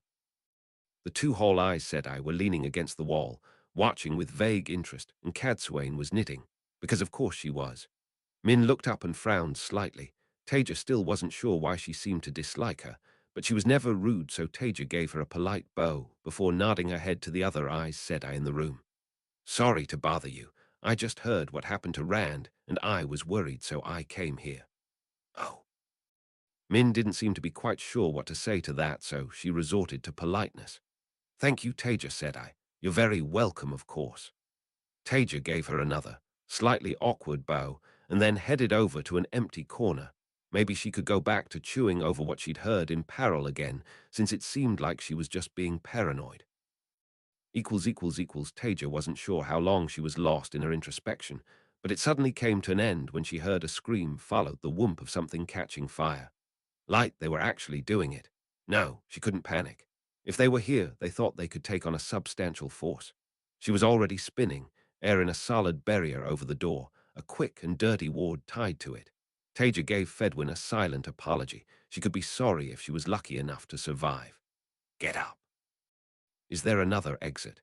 Min looked confused, as did the others. She was barely starting to register what was going on, but the maidens had sprung straight to their feet, and Cadsuane was laying down her knitting. Of course she'd be more alert than she looked. Taija spared a tiny slither of thought to bemoan the whole Aes Sedai's lack of experience. They were just children, really. One of the maidens shook her head. "Stand and fight." One of the Forsaken, all them together. It could be a terminal mistake for them. The door exploded, the flames slamming into Taija's barrier of air, and she had a moment to see a man, dressed in black, before her ward detonated, flinging him backwards. Not Demandred. Ishmael in his new body. Nope, she couldn't. She was going to die if she stood and fought. Taija spun balefire, carving it straight through the wall in front of her. "Run, you idiots!" Her voice rose to a shriek. Balefire speared back through the wall. Taija threw herself down under it just before it cut off suddenly. One of the whole Aes Sedai Nalil was caught by it, just gone, colors reversing and then fading. Thank fuck the maidens were more on the ball. They'd grabbed Min and were dragging her away at speed. "Go with them, Cadsuane. There's no exit there." Taija spun Sedar into flowing patterns, thick webs shooting out, obliterating the wall in front, hurling liquid fire away from her. Setara's webs joined her, far weaker, but nothing to be trifled with. "You're a fucking channeler, Cadsuane. Make one." "I'll be right behind you." Deep, delighted laughter came from in front of her, and Taija's webs were sliced. It hurt, far more than it should have. She stifled a whimper and clung on to Sedar, even as she saw its light wink out from around Setara. Taija was backing away, slowly moving towards the bedrooms, ready to run. Setara seemed to be frozen in place. Despite the pain, Taija didn't let up on her bombardment. "Come on, Setara. Pull yourself together, or you're a dead woman." She couldn't afford to spare her more attention than that. Fire blasted back at her and Taija sliced it. Finally, Setara seemed to be moving. Actually, he seemed to be holding back, if it really was Ishmael. Taija shouldn't have been able to go toe-to-toe with him, even with her Angreal, and he'd probably got one of his own. Did he not want everyone in here dead? Without any warning, the fires winked out, but Setara was through the door to the bedroom, and Taija was ready to follow her. Then the man in black stepped through the wreckage that used to be the wall. He looked delighted as his eyes landed on Taija. How were his eyes so black? Taija spun balefire and he dived aside, but she took the opportunity to take a step backwards out of the room and complete the web she'd been preparing. With a silent apology to anyone above her, Taija spun water and earth together and ripped them through the palace, reaching above the room and bringing 4 floors worth of rubble crashing down on it. Then she turned to run, grabbing Setara as she went. As soon as Setara was moving, Taija accelerated to a full sprint. There was a hole in the wall leading to a corridor. At least Cadsuane had made herself useful. But Taija could already see them turning a corner ahead of her. She spun a couple of nasty traps in the hole and sprinted after them. Behind her, she heard a rumbling of moving stone. This was far too close to her last minutes in her own time, before everything went to shit. Please, not again. It was a matter of seconds to catch up with the others. Why weren't they moving faster? Didn't they understand what was happening? A maiden nearly ran Taija through with her spear before realizing who she was. "You need to move. Do you want to die?" Taija couldn't keep the panic out of her voice. She didn't want to die, not like this, not again. "Aye," Cadsuane cut Min off. "She cannot." Something hit her ankle. Taija realized Min was being supported by one of the maidens as they went. Fuck. Couldn't Cadsuane just carry her with the power? Taija's mind was moving at lightning speed. Fuck. This was all wrong. Grim realization ran through her. Ran needed Min if he was going to get through this. She knew what Ishmael wanted to do. It was obvious. She'd done her duty again and again, trying to keep a bunch of children alive. What was one last time? With a sick feeling in Taija's stomach, she turned her attention to the maiden. Did Ishmael have some way of tracking Min? She didn't know. A gamble, it was all she had. Min couldn't outrun him. She couldn't outfight him, not her and Cadsuane together. Are you willing to die for the chief of chiefs? She didn't have time to explain. All she could do was ask is if the maiden was willing to let her condemn her to death. Why did this have to happen? The maiden didn't hesitate. Yes, anything. Taija immediately spun inverted Sedar on her and Min, tying off the webs. Both of their appearances rippled, Min growing taller, dedicated clothing appearing on her, a spear on her back. The maiden made the reverse transformation, shrinking into Min's form. You're now Min, come with me. Cadsuane, get her out of here. Carry her with the power if you have to. Don't stop whatever you do. I'm going to try to lure him away. Taija turned to the maiden. Follow me. Just whatever you do, don't forget that you're Min now. She'd probably killed the girl with this plan, and she didn't even know her name. Taija would have disguised herself and pretended to be Min, but Ishmael would never believe that Min would be left unescorted. It had to be either her or Cadsuane, and she could at least hold him off for long enough for Cadsuane and Min to escape. Taija turned back the way she came, running for a few meters, and then blew a hole straight through the wall. The maiden followed after her. She'd even put on a limp. Taija slowed down a bit. Fuck. He was going to catch them. She needed him to catch them. Another hole. She needed to make it look like she was desperately fleeing while leaving a trail so obvious any idiot could follow it.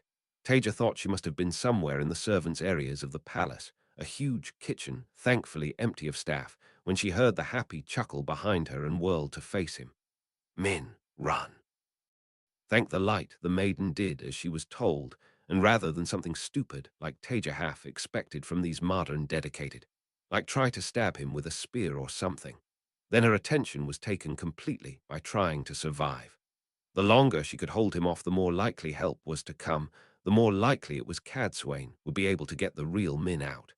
Taija spun frantically. There was no holding back here. She drew as much as her angriel would let her. Fire and spirit sliced through webs all around her, a storm of Sedar. At the same time she spun balefire, the blinding beam of pencil-thick light spearing through where Ishmael had been just a moment ago. Chapter 180, Death Comes for Us All.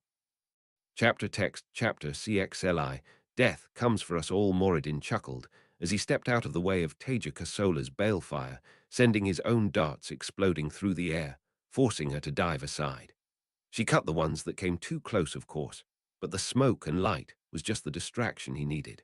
A web of the true power slipped past her, and Min was thrown into a wall with a thump. Perhaps that had been a bit hard. He laughed again, slicing through a series of webs from Taija Kosola, using the true power this time, reveling in the feel of the great lord's might flowing through him. Was that a whimper from her? It was hard to tell over the sound of the explosions surrounding them. Having your web cut with the true power was certainly unpleasant. He glanced back at Min. She had not managed to stand. He would have to heal her. He wanted her in perfect health, irritating, but of no great matter. Another quick web with the true power, and she was bound in place. She would not be crawling away from him while he dealt with Taija Kosola. A web nearly slipped through his defenses, and he crushed it in a fist of spirit. Taija Kosola was retreating slowly, sometimes coming forward or diving to the side, but letting him press her back. She was no fool. She would be looking for ways to escape. There were none, of course. Still, he might as well enjoy himself. It had been a long time since he had faced a real opponent, even one so outmatched. I really am pleased to find you here guarding Min. It has saved me a great deal of trouble. He smoothly ducked under a beam of balefire and sliced the gateway that started to open to his side, then sent his own balefire spearing back at Taija Kosola to make her dive aside. Of course you are, and I'm secretly Cadsuane's lovechild. She spun something and stones ripped from the ceiling, pelting him. All too easy to deflect, although the way they exploded as soon as his webs touched them did give him momentary pause. You have improved. Anyway, sarcasm does not become us. If we cannot be honest with each other at this point, then when can we be honest with anyone? Moradin spun fire, air and spirit, imitating a flashbang, and sent spikes of air through it. The walls shuddered, stone crumbling off them. Go fuck yourself, you pretentious prick. She really had improved. Moradin's smile widened. As I was saying, I truly am pleased. Balefire shot at him from two sides, and he sliced both webs before thrusting his hand out, spinning fire, water, and spirit down it into crackling lightning. Blinding light suddenly obscured his vision, but the shriek he heard suggested he'd at least made contact. You see, once I was done with Min here, you were going to be my next visit. After all, while you are no Cameral Maradim, you're still far too good for him. And there. He spun the true power behind him, sending her flying back through her gateway with a thump. She rolled straight to her feet, moving away, but he could practically feel her pain. It was delightful. She was the cause of so many of his frustrations. In fact, he suspected that if it was not for her, he would not need to be doing this in the first place. Nothing more to say. He casually sliced a quartet of webs, any of which he was quite sure would have killed him instantly, and sent a wave of fire back at her. I think there is a certain neatness to it. You serve the pattern, endlessly repeating time. I hate it. I feel it grinding down on my soul every moment of miserable existence. But you people like you defend it, maintain the circle with every ounce of your beings. He let anger bleed into his voice at the thought, overriding his amusement. Well, here we have a perfect circle. I ended what was your life as you fled from me. Now you are back, and here we are once more, and this time I will make sure of things. He paused. Maybe tell Janin will be so upset he will join the shadow again. There. Her shriek of rage was music to his ears. Balefire swept across at him, and Moradin tore a hole in reality, stepping past it. Enough, though, he should stop playing with his food before somebody else came along. He came here on a mission, and he needed to keep himself in check until it was complete. For the first time since he had arrived in Keemlin, Moradin drew on fully on the true power. Taija knew she was losing this fight, just like she had been losing 3,000 years ago. But this time she couldn't run. The longer she could delay Ishmael, the less chance there was he'd work out that it wasn't Min there. Taija spared a slither of attention to slice the web holding the dedicated girl in place, spinning precisely to avoid impacting the illusion over her. It felt wrong against her web. She couldn't describe how. Half the webs Ishmael was spinning did, and were his eyes black. Was this the true power? She hadn't wanted to hear about it, but Tell had told her a little. Not that it was much help now. Taija split her flows, 3 more obvious webs, and 1 subtle one to slip past his defenses. He sliced them all, and she winced from the pain. Why did it hurt so much more sometimes? Taija frantically spun air around herself, shielding her from his fire. The building felt like it was about to fall apart around them. Why was he going on about his card philosophy? Couldn't he just shut up? Then his words registered, what he'd said about Tell, and her vision went white. That couldn't happen. Taija spun balefire, everything she had, and swept it forward.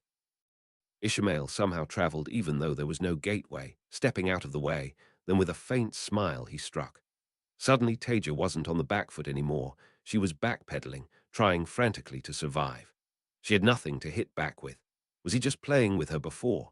She barely deflected a blade of fire, felt the heat going past her face, crushed a web of air, sliced 5 different webs she didn't even recognize. She was going to die, and there was nothing she could do about it. Taija's heel hit the wall behind her. A flash of fire, straight through into the wall, blowing it away, then agonizing pain lost in the rumble of the ceiling collapsing above her. Something hit her in the head, and everything went dark. Moradin looked for a second at the rubble that dominated the other side of the room. Well, that was unfortunate. He knew he had hit her before the roof fell in, but he was not sure it was fatal. Of course, having a roof fall on you often was too. But then that was what he had thought the first time round too. Truly, the creator did have a sense of humor, circles everywhere. He hated it, but never mind. He would dig Taija Kosola out and make sure she was dead in due course. But first he had to save Min. She had not been caught in the collapse, but he could see she was in a bad way. Now that he had attention to spare, he could see Taija Kosola had sliced the air, binding the girl in place without him noticing. Impressive, actually, when she was under such pressure. But it seemed he had been lucky today, because Min simply lay there, gasping for breath. Clearly, he had injured her more than he had thought. Well, he could not have her expiring on him, not after all this effort. Well fought, Taija Kosola. I shall be back for you, though. I will not be making the same mistake as last time. He turned his attention back towards Min. Now then, young lady, this may hurt a little. No, I misspoke. It will hurt a lot. The Great Lord's healing always does. He focused and spun the true power into a rarely used web. Rand sprinted through the halls of his palace, leaving the other Aes Sedai behind. The explosions had just stopped. Did that mean she was dead? Was he too late? No, he couldn't bear the thought. He couldn't be too late. Why do we bring death to everyone we love? He cursed himself again as he realized he should just have had the others use their sangreal to rip down the anti-traveling wards. Too late now. He skidded round a corner into the corridor outside his and Min's rooms. A body was smeared across the floor, unrecognizable. The wall was completely gone, so was the roof, in fact. He didn't slow down at all, leaping across rubble, frantically looking for any signs of life. There, more of the wall blown away. She might still be alive, if the Aes Sedai had fought a fighting retreat. He prepared a series of webs and ran straight for the hole. There was more damage. Someone had just blown their way through walls to make a beeline for the edge of the palace, but at least it made them easy to follow. Rand leapt into what seemed to be remains of a huge kitchen. A man in black stood at one end over a pile of rubble rock floating around him. Rand didn't hesitate. He let his webs come together into a storm of sedin, balefire mixed in with every other web he could think of. Too slow. The man looked up with a curse and threw himself to the side, slicing some of Rand's webs as he went. He was good, strong too. It is Ishmael, you fool, in a new body. No one else is that strong or fast. Was that? Rand faltered, and a web nearly took his head off. Min was alive. Relief shot through him, and the storm of webs he was throwing at Ishmael intensified. The Forsaken met them, a certain amount of relish on his face. Then it turned into a frown. I would enjoy doing this, Ulthor, but unfortunately I need you alive. Do give my regards to your lover. Reality shrieked, and Ishmael reappeared at the far end of the room, already turning to run. Rand took a few steps after him, and then hesitated. He needed to check on Min, and was there someone under the rubble? What about the other people in the palace? And if you go herring after Ishmael, you are going to get yourself killed. I was better than him, marginally. You boy are not yet. One day you might be, but you have 2 years of training. With a grimace, Rand stopped, moved towards Min, relief making him go weak at the knees. Min, you're all right. I was so worried. He could feel tears threatening him. First Tam and then Min, he didn't think he could have taken it. Did he do anything to you? Do you need healing? It's all right, I'm here. Worry spiked in him as Min stayed kneeling, looking up at him wide-eyed, her face a mask of exaggerated adoration. It's all right, Min, he's gone, you're safe now. He reached out to help her out, and the moment he touched her she let out an odd sound, a sort of choked giggle. I have been touched. My Lord Dragon has blessed me. The Creator truly smiles on me today. I must rejoice for this blessing. Her beautiful grin was there, but wide, too wide, unnaturally happy. Her shining eyes gazing up at him with mindless devotion like the worst of the dragon sworn. Min, what are you doing? Please, just get up. He could feel his world crumbling around him. Not all of the Forsaken are as crude as Mirren or Semirage. Min instead sank down, raining kisses on his boots. I only wish to serve the Lord Dragon. Tell me how I can serve my lord. You are the embodiment of the light. Rand's face was wet. Please, Min, no, I love you. You wish to love me, of course, my Lord Dragon, I am yours. She straightened up and began to undo her shirt. Stop! She ignored him, and he said it louder. For light's sake, please just stop. Damer was with the others. He'd be here soon. He could help her. He'd be able to save her. He was as good as 90 if he could heal anything. Damer will not save her. She is gone, boy. I am sorry. Rand ignored Luz Thurin. He needed to hold himself together. He was the dragon reborn. He needed to be hard. He couldn't afford to show weakness now. The sound of boots grew louder. The other Aes Sedai catching up, and he hardened himself, schooling his face into expressionlessness. When they skidded into the room, his voice was cold. Damer, Ishmael has done something to Min. See what you can do for her. He could mourn when he was dead. Every time he showed affection for someone, it hurt them, hurt him. This is not healthy, boy. This is not a good coping mechanism. I would know, believe me. Rand dismissed Luz Thurin's voice and watched Damer lay his hands on Min. Her eyes were fixed on him, still filled with utter adoration, and he forced himself to meet them. Damer tutted.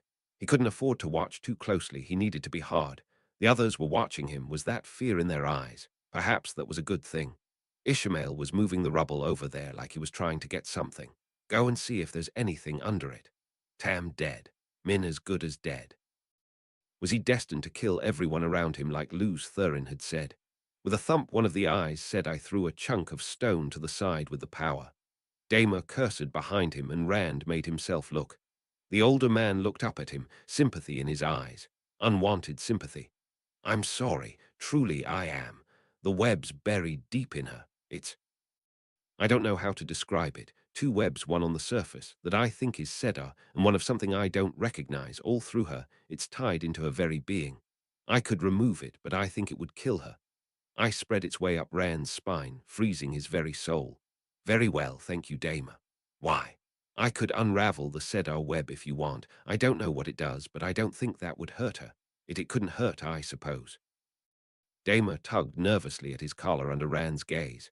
Rand shrugged. It made no difference now. He couldn't let himself lose control. Why not? The words seemed to make Damer even more nervous, but he still spun fine flows of Sedin, watching his web intently. After a second, Min's appearance rippled. Rand looked away. He needed to be hard. Wait. He looked back. In Min's place was a maiden of the spear, Jerned her, still staring up at him with the same expression of adoration in her eyes. Still grinning like she was giddy with excitement just to be in his presence. But if that wasn't Min, warm relief flooded through him. In a decisive movement, Rand spun to face the rubble, forcing Sedin around the stones and lumps of plaster, and lifting more than any other man on the planet could. Frantically, he tore away at the pile of detritus. Someone must have fought Ishmael to have caused all this destruction. Was that what he'd been looking for? In seconds, he'd moved enough to reveal a hand, small and brown, poking out from the mess, completely unmoving. Light, no. He lifted the stone that covered it from the wrist. A sick feeling grabbed at his stomach. He threw the rock away, followed her arm to where it ended, burnt cloth and flesh. With an inarticulate shout of rage, he grabbed at the rest of the rock, the whole building shaking as he flung it away. Where was she? Rubble flew away until he saw her. Damer.